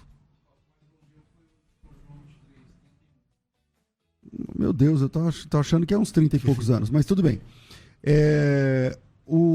Quando veio a eleição do Papa Bento XVI, era uma eleição meio assim, ele já era ele era o prefeito da Congregação de Doutrina, ele era muito próximo do Papa João Paulo II e tal, mas toda vez que acontece a eleição de um Papa, a gente tem várias especulações e teorias de conspiração. E recentemente, né, nós tivemos a abdicação do Papa Bento XVI, a eleição do Papa Francisco, tudo isso gera conteúdo para o pessoal das teorias de conspiração, porque para eles tudo é notícia. Então, vai ter uma moeda única aqui no Mercosul, notícia. Vai ter uma moeda, o euro, notícia. Vai ter não sei o que lá, Papa eleito, Papa morreu, Papa abdicou, não sei o que lá. Tudo isso faz parte de um plano mundial, não sei o que, secreto e tal. Como que você vê isso, e a ala evangélica tem muito disso, e sobretudo entre os nossos irmãos dispensacionalistas. Como que você enxerga isso, Banzoli? Apesar de eu ser dispensacionalista progressivo, sou pós-tribulacionista que você, mas óbvio que eu estou 100% contra essas teorias de conspiração. Inclusive, tem uma teoria da conspiração muito famosa na época que eu era mais jovem, que era você já deve ter ouvido falar, dos 8 papas. Sim. Eles falavam que depois que o João Paulo II iria ressuscitar depois do Bento XVI, né? Salvo engano, era isso. Aí veio o Papa Francisco, aí não era o Bento... aí depois eles deram uma desculpinha lá, falaram, não, mas é porque o Bento XVI tinha renunciado, não tinha morrido, então o Papa Francisco era só uma continuidade do Bento XVI. Então agora... continuaria valendo. Exato, então agora que vai vir o João Paulo II, aí deu mais um, né, que não foi, né? Eles tentam sempre remendar aí para fazer se adaptar. Inclusive, essas teorias de conspiração, elas vêm de muito tempo, né? Até desde antes da minha época, diziam que o computador era a marca da besta, né? Tinha... código de barras. W666. Exato, código de barras. Aí depois virou o chip. Aí depois... Cada coisa que eles inventam. Eu lembro que quando eu era criança falavam que o que era o Bill Gates falava que era o anticristo, o Gorbachev, o Tony Blair falava que era o anticristo, todos os presidentes dos Estados Unidos, com exceção do Biden, que eu acho que ele era tão assim que tão velhinho, mas era café com leite, mas... exato, ninguém nem achava que ele era o anticristo, mas o Trump aí, o Elon Musk agora é o que mais estão falando aí, que é o anticristo, né, a bola da vez, enfim, mas isso pra mim não tem a menor base bíblica. A minha visão, eu sempre costumo dizer que é meio heterodoxa, não meio protestante, porque eu acredito que tem muita profecia ainda para se cumprir. Então, eu disse assim, sim, geralmente entre os dispensacionalistas. Sim, desculpa, sim, você falou que você também é dispensacionalista, sim, mas é a minha percepção. Você acha que eu falei errado? Não, tá certo, certíssimo. Parece que os dispensacionalistas é que gostam mais, assim. Exato. Embora atualmente tenha muito católico, não sei se você já ouviu falar dos videntes católicos, inclusive se baseiam em aparições marianas não reconhecidas ainda pela igreja, e que ficam marcando data também para fim do mundo, e coisa igualzinho a gente vê entre certos dispensacionalistas por aí, né? Tipo Romilson Ferreira, versão católica, assim, né? Então... Os adventistas, né? Desde Ellen White, antes da Ellen White, sempre foi assim. Adventistas também já tiveram. Testemunho de Jeová, por exemplo, também e tal. Mas aí a pergunta é assim, cara, como você como vocês encaram essas teorias de conspiração tal? Vocês como particularmente eu encaro com humor só, porque são umas coisas tão toscas assim, né, que não tem muito como encarar seriamente. Mas as pessoas que acreditam tipo nisso... do Romilson. Romilson o cara marca a data pra volta de Jesus todo mês, toda basicamente, vez, né? É uma piada, né? Mas assim, infelizmente, não dá nem pra combater teologicamente isso, não no sentido de que não existe a refutação teológica, claro que existe, mas as pessoas que acreditam nisso não acreditam porque elas fizeram um estudo bíblico exegético sério e chegaram nessa conclusão, entendeu? São pessoas mais simples, são pessoas que simpatizam com a pessoa que trouxe aquela mensagem e por isso que elas acreditam nisso. Ou às vezes até por uma questão emocional delas, elas querem que acabe logo e enfim, né? E acabam pensando dessa forma, entende? Então, eu acho que assim, teólogos sérios, eu não conheço nenhum que vá defender esse tipo de coisa, né? Não sei se você conhece o Lugesta, não sei, né? Mas eu particularmente desconheço, né? Então, embora eu entenda que os papas são não anti do sentido escatológico, né? Eu não acredito que o Papa é o anticristo, a besta lá e tal, do Apocalipse lá, da Bíblia, mas como o comportamento dele, porque o termo anti, do grego, significa aquele que é contra ou aquele que toma o lugar, né? Então, nesse sentido, o Papa é um problema, nesse sentido, porque quando ele se coloca como, especialmente antes desse concílio no Vaticano II, quando se coloca como a única igreja, a única pessoa, o único pontífice, o grande fazedor de pontes, nesse caso, ele está se comportando como anticristo. Mas não dá para colocar isso na conta do anticristo escatológico, né? Sim, César, inclusive é muito importante você tocar nesse assunto, que João fala de muitos anticristos e depois como sendo protótipos e depois fala do anticristo, como uma pessoa, né, que é o homem do pecado, filho da perdição. Então eu vejo o Papa como sendo um desses muitos anticristos, né? Mas não o anticristo. Agora, você tocou numa questão muito importante, né? Eu tô aqui com a Dictatus Papai, que é um memorando do Gregório VII, lá de 1075, pouco após o cisma do Oriente, em 1054. Olha as coisas que ele vai dizer aqui e veja se isso se parece um pouco qualquer coisa com o que o Papa Francisco diria, né? Qualquer uma dessas proposições. Por exemplo, a proposição 26 desse documento, o Papa vai dizer: quem não está com a Igreja Romana não deve ser considerado católico. Aqui já vai negar, né, tudo aquilo lá que eles falam que os gregos podem ser salvos, protestantes e tudo mais. 12. Lhe está permitido depor aos imperadores, né? E você imagina o Papa Leão XIV agora falando: Lula, você está deposto, você não é mais presidente, ninguém mais pode te reconhecer, né? Todo mundo ia ser uma coisa das mais absurdas, né? Mas ele depunha os imperadores, que eram muito mais poderosos, né? Absolutistas, inclusive, né? 16. Nenhum sínodo geral pode ser convocado sem a sua ordem. E se a gente for ver, né, na história, o Lucas sabe bem mais de concílios, inclusive, do que eu, mas dos 7 concílios ecumênicos, nenhum foi convocado nem presidido por um papa, né? Eles eram, inclusive, convocados pelos imperadores, né? Ponto 19. Não pode ser julgado por ninguém. 18. Sua sentença não deve ser reformada por ninguém e só ele pode reformar a sentença de todos os demais. Ponto 6. Com respeito aos que forem excomungados por ele, falando do Papa, não se pode, entre outras coisas, habitar sob o mesmo teto. E ponto 27, o pontífice pode absolver os súditos do juramento de fidelidade a iníquos. Inclusive, na ocasião lá da Rainha Elizabeth I, que era protestante, que inclusive foi a partir dela que a Inglaterra se torna realmente protestante de fato, né? E ele vai usar exatamente essa prerrogativa dele para falar que todos os súditos dela, da Inglaterra, não tinham mais que prestar submissão a ela. Inclusive, ele convocou o Filipe II para uma espécie de cruzada contra ela. Aí teve a Armada Invencível, que foi enviada lá para acabar com a Inglaterra, e ela acabou perdendo a guerra marítima lá, e foi o maior fiasco, um fracasso, né? Enfim, um vexame para eles. Então, ele tentou efetivamente acabar com a reforma lá na Inglaterra, justamente usando a prerrogativa que ele achava que tinha de depor o imperador e ainda convocando cruzada contra ela ainda, né? Então, é uma coisa absurda. Agora, você pensa se hoje em dia alguém seria capaz, um Papa moderno iria usar esse tipo de prerrogativa ou acreditar mesmo nisso, né? Inclusive, eu citei mais cedo os sílabos, né? Eu vou falar uma proposição e você me diz se você acha que isso é certo ou errado, ou que o Papa moderno poderia dizer isso. É livre a qualquer um abraçar ou professar aquela religião que ele, guiado pela luz da razão, julgar verdadeira. Você acha que o Papa moderno diria isso? O Papa moderno, acho que sim. Sim. Mas então, os papas anteriores, acho que não. Então, o Papa Pio IX, ele incluiu isso na lista de teses condenadas da encíclica dele. Ou seja, ele está literalmente dizendo que não é livre abraçar ou professar a religião que qualquer pessoa, guiado pela luz da razão, julgar verdadeira. Ou seja, era obrigado a ser católico. Outra tese que ele condenou. É só lembrando aí que religião é só cristianismo nessa época. Sim. Não é Islã, nem budismo, exatamente. isso aí não é religião. Religião é só o que é o cristianismo. Sim. Aí Ele está outra falando sobre se você pode ser protestante ou não. Sim, aí outra tese que ele condena, que no presente tempo não é mais necessário que a religião católica seja mantida como a única religião do Estado, com a exclusão de todos os outros modos de culto. Outra tese que ele condenou, que foi uma providência muito sábia da lei em alguns países nominalmente católicos, que pessoas que venham habitar neles possam gozar do livre exercício do seu próprio culto. Ou seja, ele era contra até que os não católicos pudessem cultuar Deus, né? E outra tese que ele condenou, a igreja deve estar separada do Estado da igreja, né? E, enfim, eu separei vários outros documentos aqui, mas para não ficar um monólogo muito grande, né? A gente vê que esse Papa aqui é de 1800, essa encíclica, perdão, é de 1864. Você vai encontrar outras, inclusive mais recentes, do início do século passado, por exemplo, Pio X aqui, né?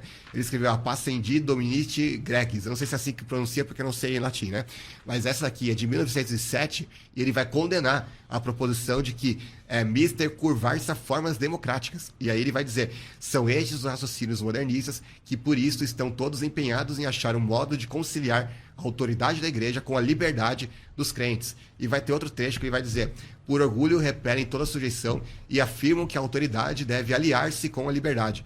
Ou seja, até o início do século passado, eles ainda eram ferreamente contra a liberdade de culto, de pensamento, liberdade de consciência e assim por diante. Democracia. Exatamente. Inclusive teve um Papa que fez eu anotei aqui, inclusive, depois posso até pegar aqui, que ele fez uma encíclica, e ele tem um tópico nessa encíclica, aqui, o Papa Gregório XVI, né, na encíclica Mirare Vos, de 1832. Ele tem um tópico literalmente chamado A Monstruosidade da Liberdade de Imprensa, onde ele diz que ela nunca é condenada suficientemente. Né? Então, eles eram contra a liberdade de culto, de imprensa, de consciência, né? Contra separar a igreja do Estado e assim por diante. Todas coisas que os papas modernos aceitam sem nenhum problema. Então, até o início do século passado, eles queriam manter o mundo o máximo na Idade Média ainda. Eles não aceitavam o fim da Idade Média para a transição para a Idade Moderna. Eles lutaram contra a modernidade o máximo que eles conseguiram, o que estava ao alcance deles. Como eu falei, nos estados papais, onde o Papa governava diretamente, nem ferrovias eram aceitas. Eles queriam manter no feudalismo o máximo que eles pudessem. Só que chegou uma hora em que estava impossível manter isso, porque o povo já estava influenciado pelas ideias de liberdade, e só restou a eles se curvar ao mundo moderno e aceitar a realidade que já não podiam mais lutar contra, né? Lucas Gesta. Eu vou falar que sou Agora sotaque. sim. Né? Vocês colocam um I também, né? Gesta. Antes de S tem I. Exatamente, Carioquês. sempre. É o seguinte, eu fiz a pergunta aqui, que eu queria também a sua opinião, cara. Sempre quando tem mudanças, né, lá no Bispado de Roma, tem sempre a turma das teorias de conspiração, um monte. E aí o pessoal que fala de maçonaria na Igreja Católica, o pessoal que fala do Apocalipse. O que vocês me falam dessa história dos 8 reis, que essa conta nunca acaba? Porque já passou, eu acho que já está no 10º, eu acho, do tratado lá, do Acordo de Latrão até agora, eu nem sei quantos, deve ser uns 10, eu acho, mas não chega, parece que sempre é o 8º, né? O 8º está chegando agora. Tal. Então, o que você me fala sobre essas teorias de conspiração? A gente tem que ver pelo lado psicológico, né? Pessoas de mente mais fraca, elas acabam... As ideias, elas são como vírus de computador, sabe? Elas possuem as pessoas. Tem até uma corrente de história das ideias que diz que as ideias têm vida própria e possuem nações, sociedades, né? E pessoas de pouco conhecimento... E aí eu não estou falando da pessoa de pouco conhecimento que é o leigo. O afegão médio leigo, não. Uma pessoa que acha que sabe teologia, que conhece porque ele vê um blog aqui, um negócio ali, vídeos. Tal, sei lá. Não só de hoje que tem vídeo, que tem internet, mas desde sempre essas pessoas elas são mais propícias a cair nesses vírus de pensamentos de violência, de apocalipse, de teorias da conspiração. Temperados com fake news o tempo todo. Não, mas assim, desde o século XVIII e XIX, no meio protestante, isso existe. Então essa origem do dispensacionalismo, que está com Darby, vem de mulheres profetisas que tinham revelações de quem seria o anticristo, quando seria a volta, a data. Então ali o século XIX, nos Estados Unidos, é é o nascedouro disso O tudo. epicentro desse negócio. Daí vem os adventistas, vem os dispensacionalistas de todas as linhas, vem os testemunhos de Jeová, vem os mormons surgem no século XVIII, né, mas se expandem nos Estados Unidos no século XIX, as datas para a volta de Cristo. Quando é que Jesus Cristo vai voltar? Tal data, não voltou, eu vou dar uma desculpa. Na próxima data, ele não voltou daqui a 20 anos, eu dou uma desculpa. Não, ele saiu do templo. Entrou no santuário, isso aqui, as conversas e a pessoa nunca abandona aquele vírus, que é essa teoria da conspiração. Tipo o decreto dominical, que é um mito, né, entre os adventistas, né, que vai ter um decreto no mundo inteiro, que todo mundo vai ter que guardar o domingo e tal. Não, ou o nome de Deus não é Yahvé, é Yahu, é e-mail. Ou o nome de Jesus não é Yeshua, é Arroshua. Todos esses tipos de vírus que as pessoas mais frágeis mentalmente aderem, vai sempre mudando e vai sendo se atualizando com o tempo. Hoje, nessa ideia do anticristo, tem os que defendem que vai ser um papa, tem os que defendem que vai ser um judeu, tem os que defendem que vai ser um muçulmano. Né? Agora já tem um anticristo muçulmano, que é um cara lá quase que pregando a fé Bahá'í. Exatamente. E agora o anticristo judeu pode ser o Netanyahu. Enfim, as pessoas vão sempre buscando a teoria para se adequar a qualquer coisa àquela teoria. Então a gente tem que olhar mais para um lado dessa fragilidade psicológica das pessoas que precisam disso para viver, para dar sentido a elas, né? Para elas serem importantes, ser alguém, se sentir mais inteligente que as outras, se sentir melhores. E eu não estou falando em soberba, não. Estou falando em sobrevivência emocional mesmo. A pessoa ela precisa. Essas pessoas que veem, têm revelações, têm profecia, não estou falando de continuismo, não. Estou falando de quem profetiza que Jesus vai voltar no ano tal, ou que declara que teve um sonho, seja no meio católico, as freiras, né? Que tem revelação com o Arcanjo Miguel. São pessoas também frágeis emocionais, com depressão, com problemas psiquiátricos, com esquizofrenias. As meninas lá em Portugal, que tiveram as visões. E aí o que eu brinco hoje nas redes sociais, o doidinho do bairro, que antigamente sofria bullying, a gente zoava, e todo mundo zoava o doidinho do bairro, hoje ele tem Instagram e Twitter e é celebridade. Então, exatamente. Agora... E aí você pergunta como é que eu vejo? Eu vejo que pessoas que não têm condição, capacidade teológica, não sabem Bíblia, não sabem história da igreja, elas estão opinando e criando seitas, seja seitas ideológicas, seja igrejas mesmo que estão surgindo, denominações o tempo todo. Então a questão não é ver quem é o anticristo ou não, mas é entender esse contexto emocional, psiquiátrico, problemático, que faz parte da igreja brasileira. A gente não é uma igreja que estudou. A igreja brasileira nunca estudou teologia, os pastores não têm formação boa, mesmo os tradicionais que fizeram 4 anos de seminário, 6, são fracos. A igreja brasileira, ela não é uma igreja de discipulado, de doutrina, ela é uma igreja de evangelização, de converter pessoas. Então, ela é um cenário fértil hoje, com rede social, com Instagram, com Twitter, com esse algoritmo louco que força a gente a polarizar até uma ideologia, a se agarrar no... Ela é terreno fértil para você colar nessas ideias. Então, agora que teve o conclave, tá todo mundo ligado no papo. Vai passar 6 meses, vão falar de um judeu, depois vai vir um muçulmano, o cara da fé Bahá'í lá... E vai, e é o Trump. O primeiro-ministro lá da França também. O Macron. O Macron também está bem cotado aí como sendo anticristo. César, o Macron, inclusive, ele tem uma prova bombástica de que ele é anticristo, porque no segundo turno contra Le Pen, ele fez, acredite, 66,06% dos votos. É uma prova cabal. Não, então arredondando deu 66.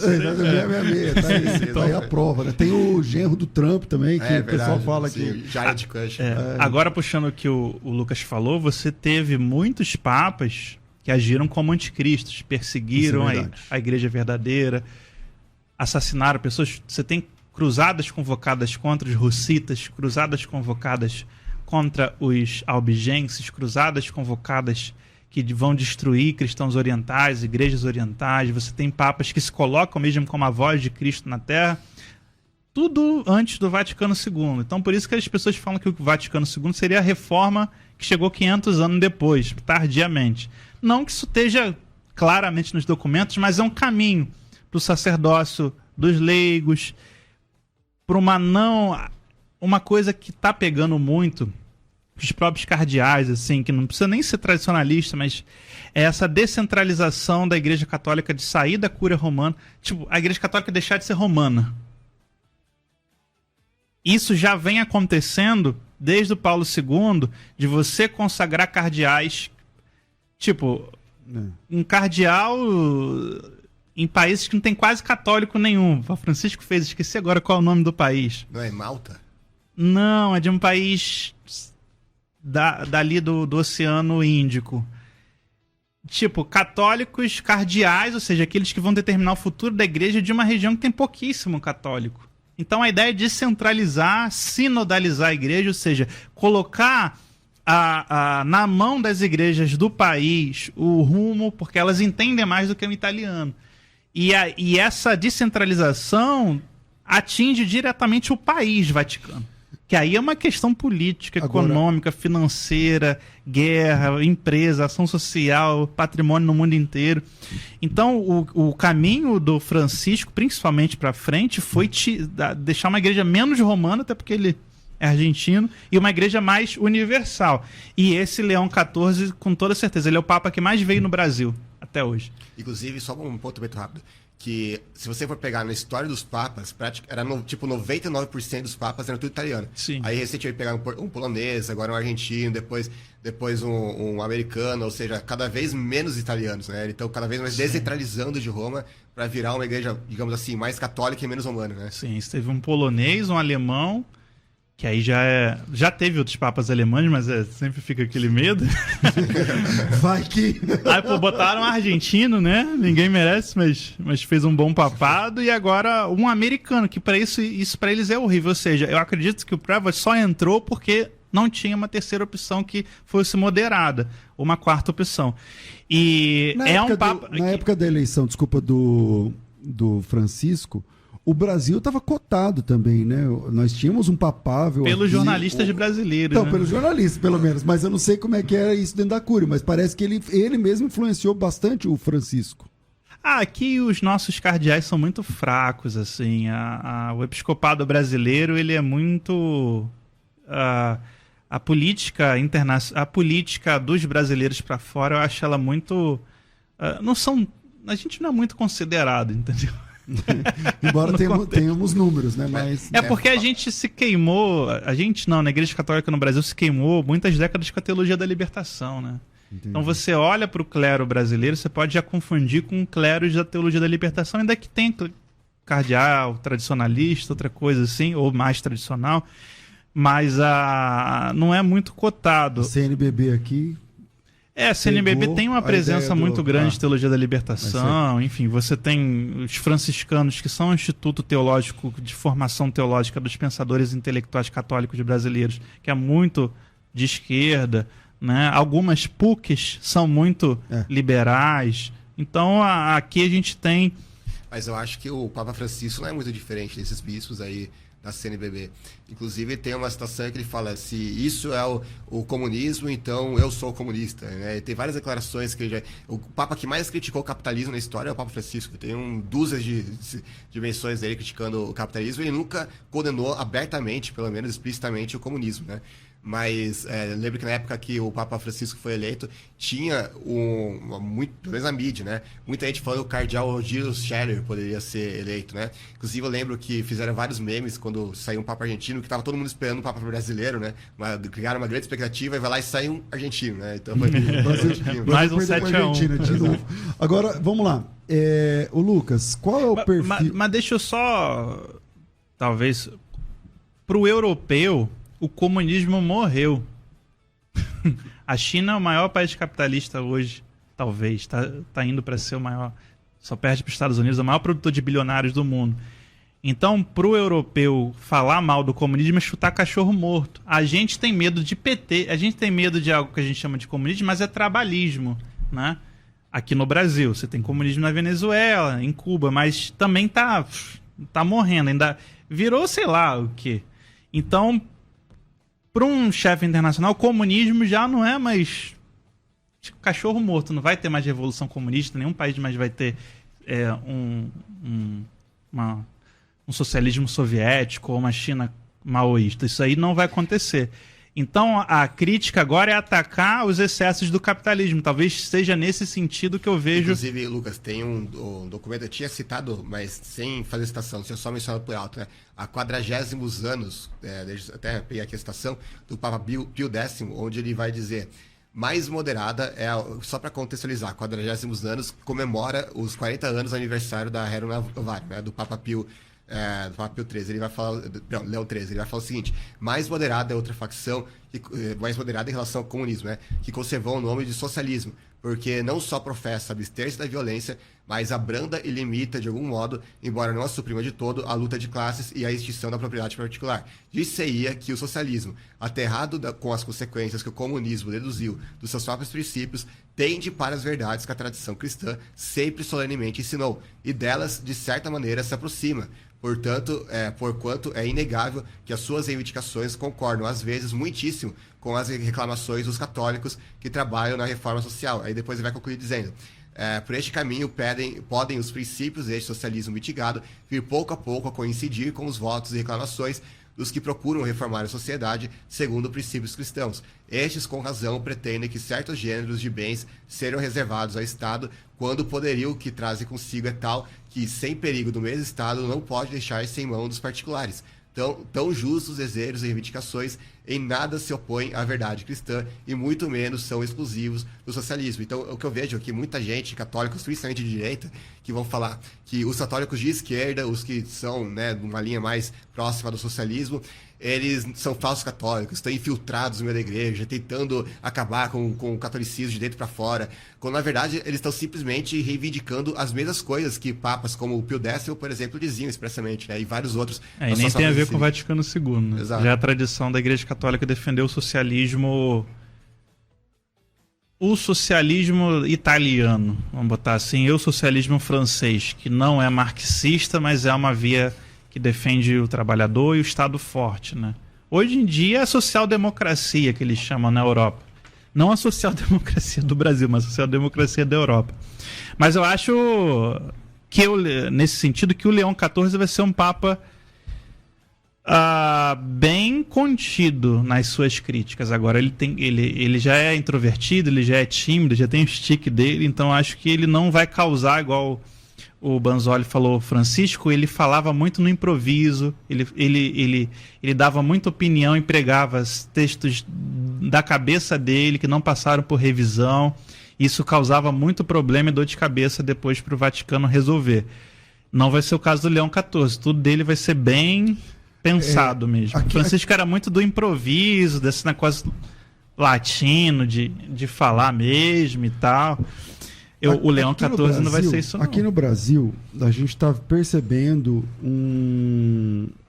Claro que o catolicismo continua caindo, mas houve um freio nessa queda. Continua em queda, mas não é uma queda como era, por exemplo, na década de 90 e tal, que muita gente se convertendo ao protestantismo e deixando as fileiras da Igreja Católica. E agora, vez por outra, a gente acha também um evangélico que virou católico, né? Vez por outra aparece, aí vira notícia e tal, não sei o quê.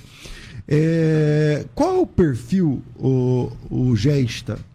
Qual é o perfil do ex-evangélico que se tornou católico? Ele não se converteu à Igreja Católica, ele se converteu a um clube de valores que tem a ver com influência social. Então ele se converteu, sei lá, por um Ítalo Marcilli, por uma Pieta Bertolazzi, por algum influenciador da Brasil Paralelo que fomenta isso. Então ele se converteu a um estilo de vida de um influenciador. E nesse estilo de vida, para você ser rico, bem-sucedido, ser bonito, esse influenciador coloca na cabeça da pessoa que ela também precisa ser católica romana. Então ela sai da igreja evangélica, ela também é um evangélico meia boca, só vai na igreja, ela sai porque ela quer aderir a esse super estilo de vida. Tipo o Olavo para cá.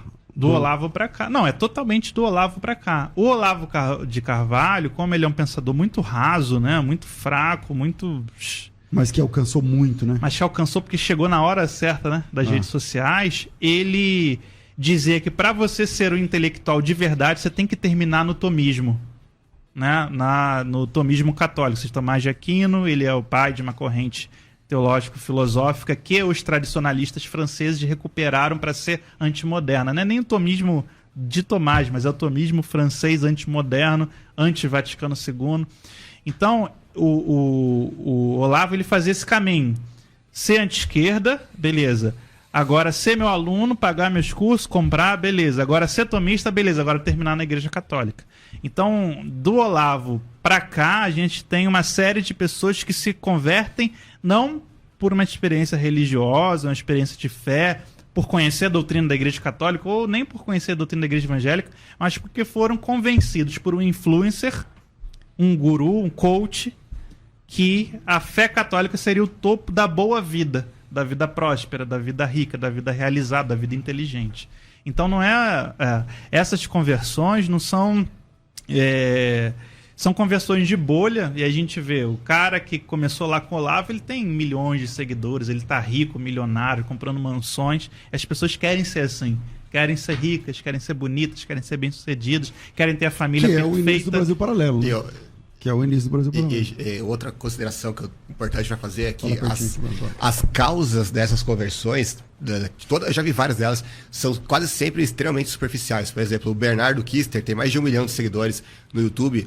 Eu tinha feito, inclusive, uma live com ele na época que ele era protestante ainda, né? E aí ele se converteu, ele se converteu ao catolicismo e deu um testemunho dele de conversão, onde ele diz que ele encontrou uma pétala de rosa dentro da Bíblia dele, que era um sinal de que Nossa Senhora estava rezando o rosário, eu acho, e aí enviou um sinal milagroso ali, a pétala de rosa estava na Bíblia, e aí se converteu. Aí a Pietra Bertolazzi, também muito conhecida, ela se converte depois que ela viu um aulão de história da igreja do Guilherme Freire, né? E aí ficou encantada com esse aulão de história da igreja e falou, não, o catolicismo é o certo, é o verdadeiro, é literalmente aquilo que ela falou. E depois foi convencida também pelo Cogos, ela deu um testemunho dela, né? Aí, enfim, e vários outros aí que se convertem por causa da arquitetura, as vestes litúrgicas, a roupa do Papa como é bonita, é lindo ser católico, né? Então, são quase sempre razões extremamente fúteis, superficiais. As que têm um mínimo de mais consistência são aquelas que falam da patrística, por exemplo, mas embora a patrística não seja nem de longe católica romana, mas é uma outra discussão.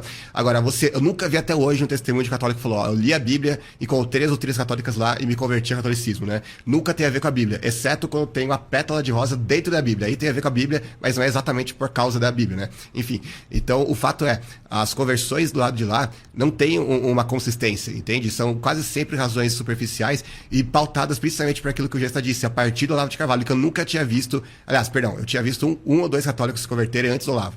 Né?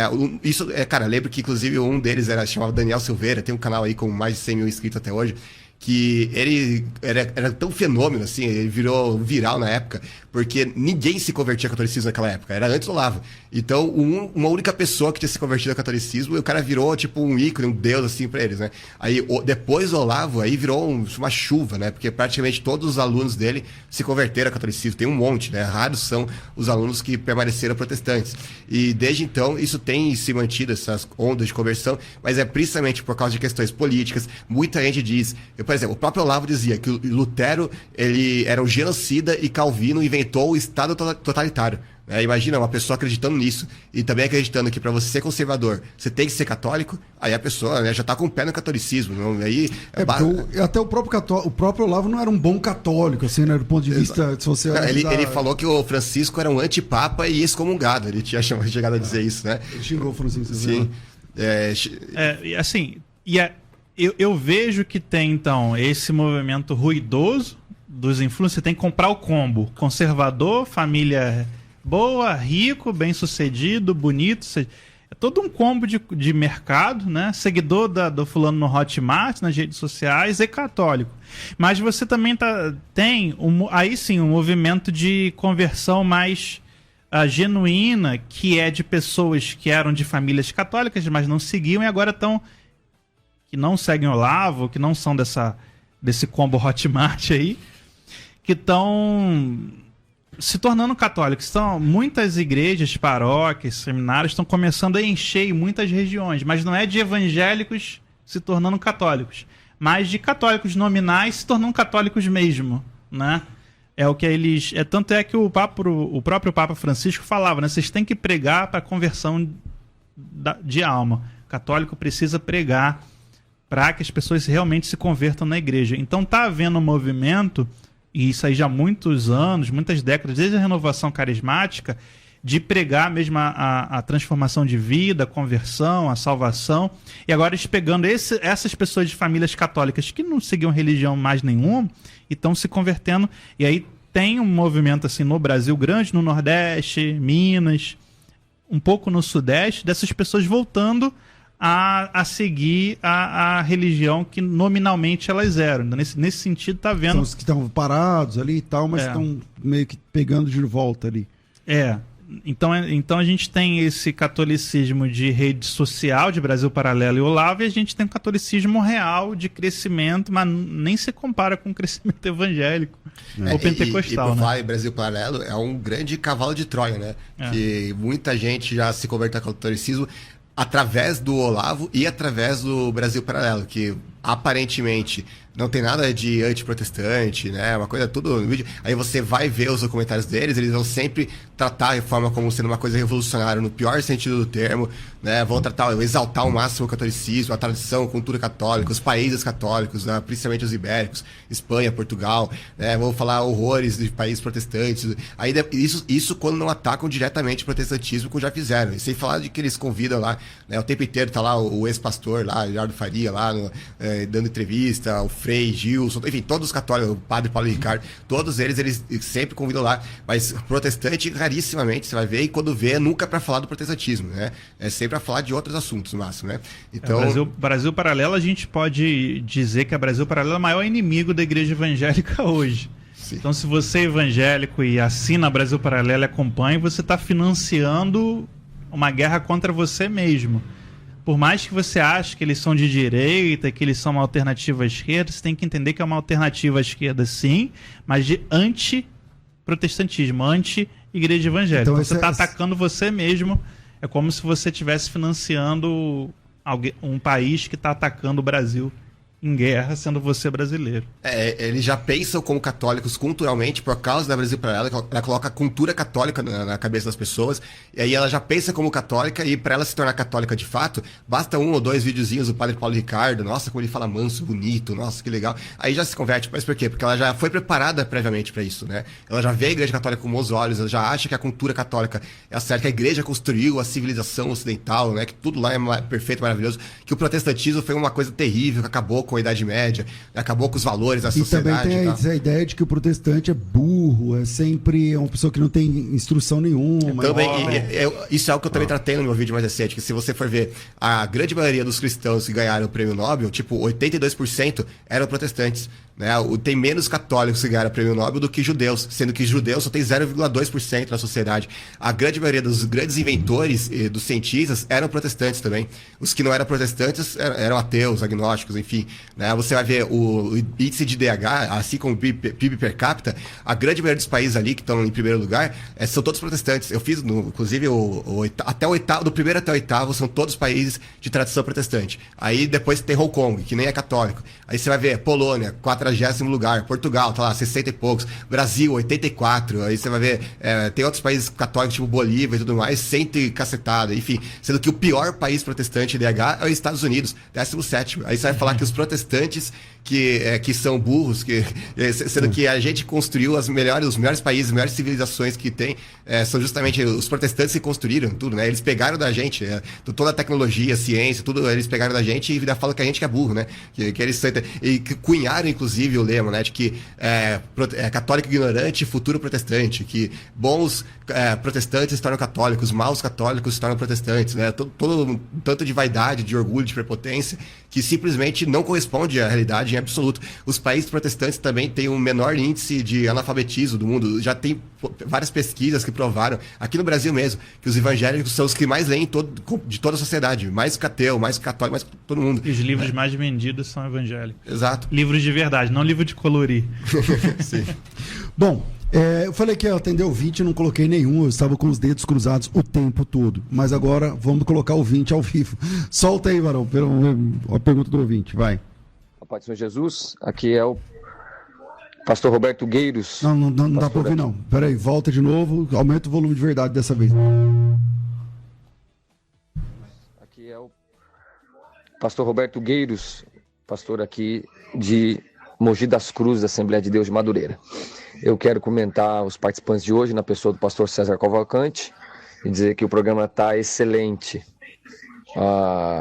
Quero fazer uma pergunta para o Lucas Gestas, professor Lucas Gestas, porque eu já vi ele fazendo alguma diferenciação semântica ou de significado de evangélicos, crentes, protestantes, e me parece que ele põe até uma terceira via aí, daqueles que seriam os crentes de hoje, não como protestantes, parece que ele divide isso na história.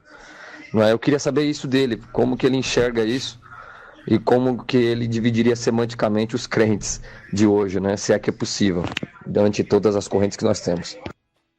E aí já está. Protestantismo é uma forma de cristianismo e religião que surge na Reforma Protestante no século XVI, obviamente. O protestantismo, ele busca uma transformação da sociedade, né? Então, a fé não é para uma igreja em si, para uma denominação, é uma transformação da cidade, é uma transformação do Estado, é uma transformação da sociedade, transformando ela numa sociedade mais bíblica e mais cristã. Essa é a primeira linha protestante dos luteranos, dos reformados, dos anglicanos. A segunda linha do protestante é a linha anabatista, que ela quer criar sociedades à parte da sociedade civil que seguem fielmente a religião, que seguem fielmente a Bíblia, mas que mantém ainda uma fé que se expande para toda a sociedade, que se expande de dentro da igreja para o trabalho, de dentro da igreja para a educação, de dentro da igreja para a economia. Então, o protestantismo seria uma visão para tudo, uma visão holística, uma visão que alcança todas as coisas. O protestantismo ele vai ser assim até mais ou menos ali o século XX. No século XX surge o que a gente chama de evangelicalismo, que seria uma ruptura dentro do protestantismo, uma atualização do protestantismo com a cultura. E o evangelicalismo, ao invés de pregar uma fé para a sociedade, ele vai pregar uma conquista denominacional, uma fé para que o ser humano pertença a uma igreja, a uma denominação embebido de uma escatologia muito forte. Ou seja, Jesus Cristo vai voltar amanhã. A minha preocupação é converter almas. Então, o protestantismo ele se volta para saúde, educação, economia, trabalho, política, tudo. A fé evangélica ela se volta apenas para a denominação, para você poder levar a pessoa para o céu. E se desprende, né, do seu compromisso com a sociedade. E ao se desprender e ser apenas uma fé para conversão, uma fé para proselitismo, ela também se desprende da educação protestante, né? Então, os pastores evangélicos, eles não precisam necessariamente ter teologia, seguir uma linha denominacional, eles não precisam nem seguir realmente uma denominação histórica, antiga, seja ela pentecostal ou tradicional, tá?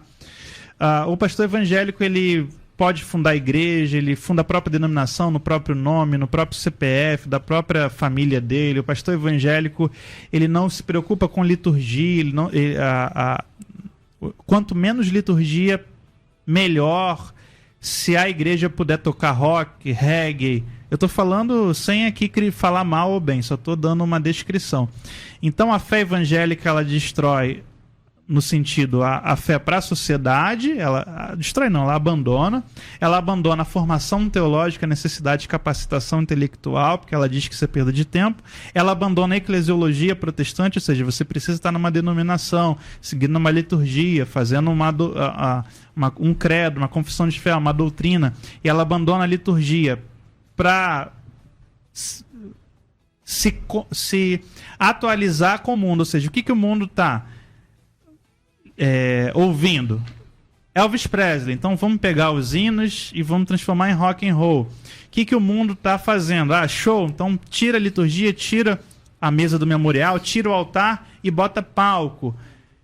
O que o mundo está fazendo? Você tem Bob Dylan e outros caras aí arrebentando. Vamos imitar eles. Então faz o culto em tenda, abre uma tenda aí, bota um monte de cadeira, a gente faz um grande show, sai todo mundo emocionado, eu consigo converter todo mundo. Qual é a sua denominação? Acabei de criar. Qual é a sua eclesiologia?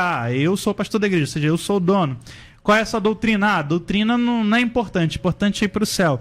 Então, o rompimento do protestantismo com o mundo evangélico é esse. Você abre mão das bases protestantes, do compromisso do protestantismo com a sociedade, com a cidade, e se transforma num compromisso apenas denominacional, para a igreja, para um literalmente denominacionalismo, e para esse denominacionalismo funcionar precisa de dinheiro, então você precisa estar trazendo gente o tempo todo. Eu não estou falando de corrupção, não, estou falando que é necessário você estar trazendo gente, porque o aparato evangelical é caro, né? Aluguel, salão, músicos, pregadores sempre ganham muito bem, então você precisa investir na igreja, na denominação, para mandar a pessoa para o céu, ou seja, para ela se tornar um membro dizimista fiel. Entrou, passa para o próximo. O protestantismo não, você tem que formar uma sociedade, tem que educar o cara, botar ele para trabalhar direito, botar na universidade, criar escola, criar tudo. A fé evangélica não, você tem que fazer a igreja, a minha denominação, crescer.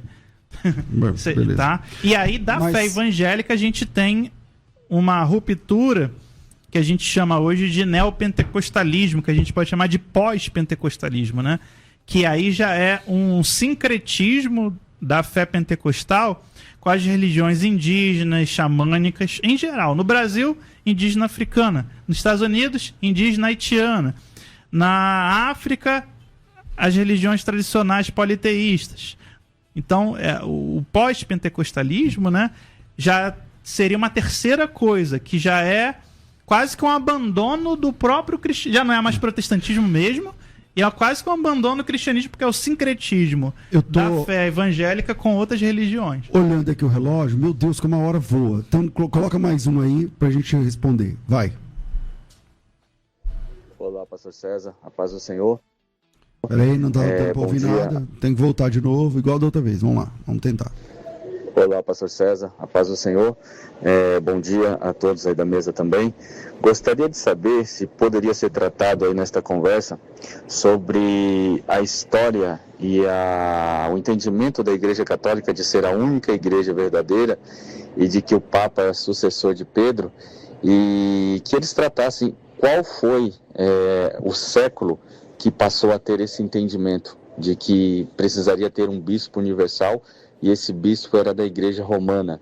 E como eles entendem o texto de Mateus 16, 18, que Pedro tem a chave, que a Pedro foi dada toda a autoridade, como que eles lidam teologicamente com essa questão. Obrigado, um abraço a todos. Banzoli. Bom, eu tenho inclusive um livro inteiro sobre isso, chamado A História Não Contada de Pedro, onde eu vou falar tudo sobre esses textos aí, se Pedro foi papa, se Pedro foi bispo de Roma, mas vamos resumir, né, brevemente isso, porque a gente não tem muito tempo aqui, que eu já vi o relógio. Infelizmente, né? Enfim, primeiro, Pedro foi bispo de Roma. Primeiro, a gente não encontra Pedro sendo bispo de Roma, nem sequer estando em Roma na Bíblia inteira. Você vai ver, por exemplo, em Atos dos Apóstolos, vai mostrar Pedro em tudo que é lugar, mas não mostra Pedro em Roma. Paulo vai escrever 4 cartas da prisão, inclusive, segundo Timóteo, que escreve lá no finalzinho da vida dele, e ele não menciona Pedro nenhuma vez. Ele fala, por exemplo, ele cita 4 pessoas e fala, esses são os únicos da circuncisão. Que está em Roma, né? Exatamente. E ele não cita Pedro. Ele vai escrever uma carta aos romanos, ele vai saudar nominalmente 27 pessoas, não mencionar Pedro. Como é que ele vai esquecer justamente do mais importante, do Papa que teria fundado aquela igreja, né?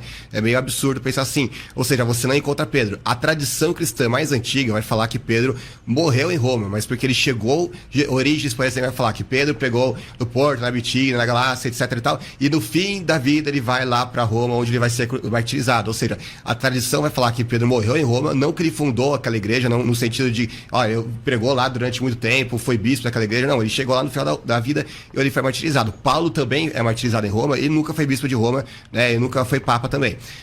Os primeiros pais da igreja, você nunca vai ver eles falando que Pedro foi bispo de Roma. Eles começam, primeiro, para começo de conversa, nos primeiros pais da igreja, você nem sequer vê episcopado monárquico em Roma. O que é isso? Um bispo governando sobre os demais. E Inácio vai escrever 7 cartas a 7 igrejas e ele não vai mencionar nenhuma vez um bispo de Roma ou o papa, qualquer que seja.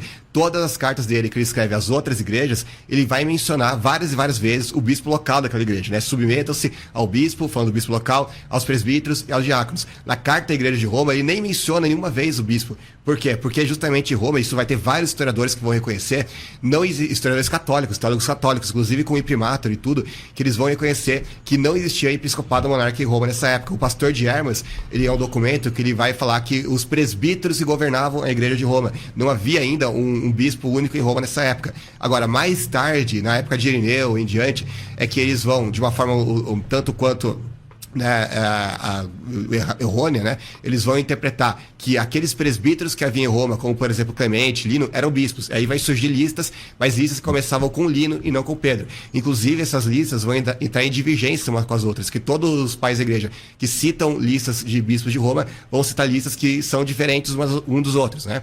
O catálogo liberiano, por exemplo, ele vai duplicar o Anacleto, ele vai citar um Cleto e outro Anacleto, sendo que esse Cleto nem existe, né? Enfim, aí você vai ver Eusébio Tuzaré, ele vai falar que Lino foi designado como o primeiro bispo de Roma. Ele vai citar Clemente como sendo o terceiro bispo, né? Ou seja, seguindo a lógica de que Lino foi o primeiro, Anacleto o segundo, Clemente terceiro. Ele não vai dizer que, em momento nenhum, que Pedro foi bispo de Roma.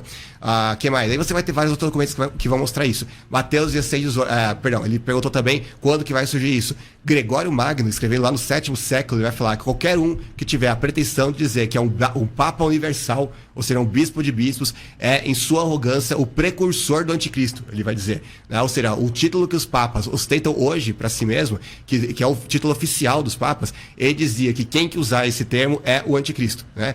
E, inclusive, você vai ter vários outros documentos. O João de Constantinopla vai tentar usar esse termo para ele. Ele vai falar, não, nem você, nem ninguém jamais ousou usar esse título de arrogância para si. Ele vai falar que ele vai fazer uma analogia com Lúcifer no céu, que ele tentava se colocar acima dos outros, né?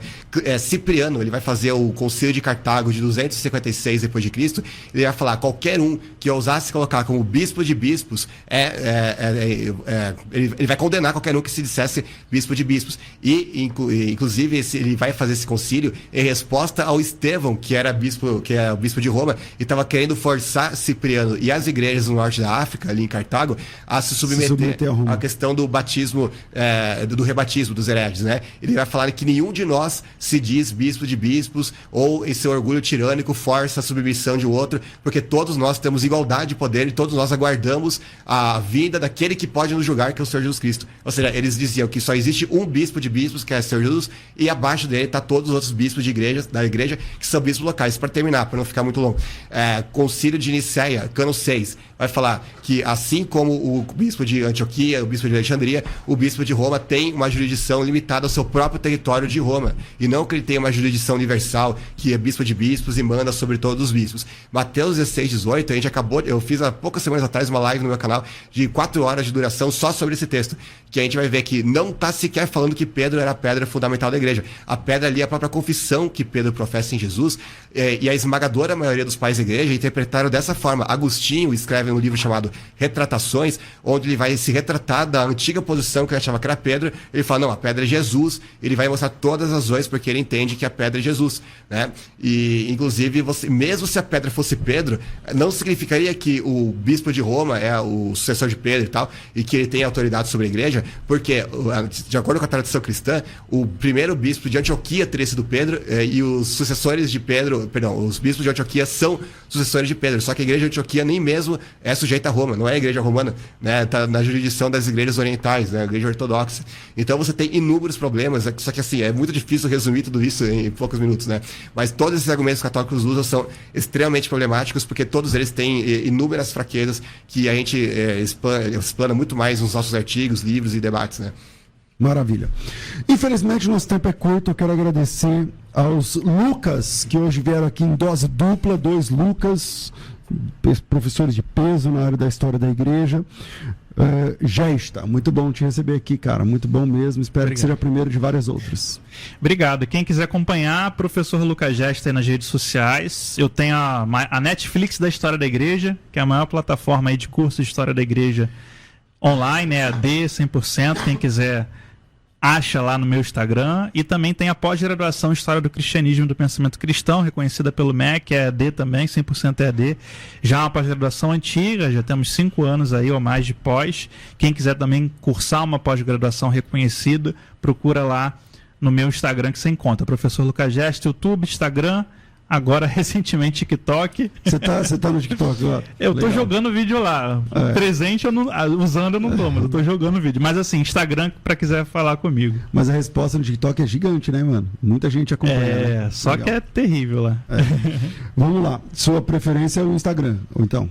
Para entrar em contato comigo, você vai conseguir entrar pelo Instagram. Para ver minhas aulas, 10 anos aí de aulas, YouTube, aulas gratuitas, e para fazer meus cursos ou após, você encontra também o link no Instagram, que é professorlucagesta.com.br. Esses caras começaram a dar aula com 5 anos de idade, só pode ser, porque os caras têm uma formação gigante, são jovens.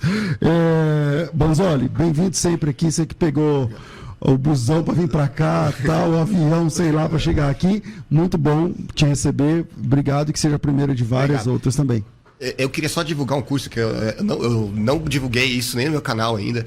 E eu deixei para divulgar em primeira mão aqui no programa do que honra, que legal. Que é um curso também de pós-graduação em teologia, reconhecido pelo MEC também, em teologia bíblica, né? A gente tem lá vários professores muito bons, inclusive um que é pós-doutorado lá na Suíça, né? Então você tem tudo de hebraico, grego, tradução bíblica, crítica textual, né? A gente vai falar. Eu vou dar aula nesse curso também de cânon bíblico, né? Da história do cânon bíblico, né? Como que a gente pode saber, por exemplo, que o cânon protestante é o certo, não o católico, né? Então a gente vai tratar nessa questão também sobre a historicidade da Bíblia, né? Então, para quem quiser entrar em contato, eu anotei aqui o nome da nossa vendedora, que é DDD 67 9234 2522. Então, 67 9234 2522. Entre em contato com ela, que ela vai passar todos os dados aí para quem quiser. Então, quem quiser saber de uma pós-graduação em teologia bíblica, 067 9234 2522. 9234 2522. E eu tô no YouTube é só digitar lá Lucas Bonzoli, que você encontra no meu canal. As minhas outras redes sociais estão bem abandonadas, né? Mas eu tenho também Instagram, Facebook. TikTok eu não tenho, né? Não entrei. Eu postei um vídeo no TikTok, deu 0 views, e aí eu nunca mais voltei. Mas enfim. Mas o resto de tudo tem no meu site www.lucasbonzoli.com. Tem 20 livros que você pode baixar gratuitamente completo na versão em PDF. Ou, inclusive, livros que, por exemplo, eu acabei de falar da história não contada de Pedro, que eu falo do papado. Tem também os 500 anos da Reforma Protestante, como o protestantismo revolucionou o mundo. Ali eu vou falar como todas as contribuições que a Reforma deu ao mundo, né? Principalmente para quem gosta de Brasil Paralelo, Olavo de Carvalho, vai ser muito importante ler esses livros e, enfim, e vários outros livros. O arroba seu, então, é Lucas Bonzoli. Lucas Bonzoli, isso. E aí no meu site você pode comprar os livros ou comprar a versão impressa também, né? Para quem preferir. Mas é isso. E foi um grande prazer estar aqui, é um sonho realizado. Muita gente já me pediu, né, para vir para cá. Muito bom, prazer nosso te receber. Eu quero agradecer também, só para não ficar sem agradecer, o Henrique aqui da rádio que entrou em contato comigo. Opa, nosso produtor. Sim, né? Um abraço para o Henrique. Agradecer ao Gesta, que foi o primeiro que falou, né, para me chamar. Que legal. Agradecer a todo mundo que participou lá da vaquinha da live de sexta-feira, de sábado, para vir para cá também. Chegar. Então, muito obrigado a todos. Muito obrigado, Deus abençoe, todo mundo elogiando aqui o programa. Eu fico por aqui, infelizmente nosso tempo é curto. A gente volta às 14 horas com Crescendo na Fé. Tudo isso muito mais a gente faz dentro do reino, se for da vontade dele.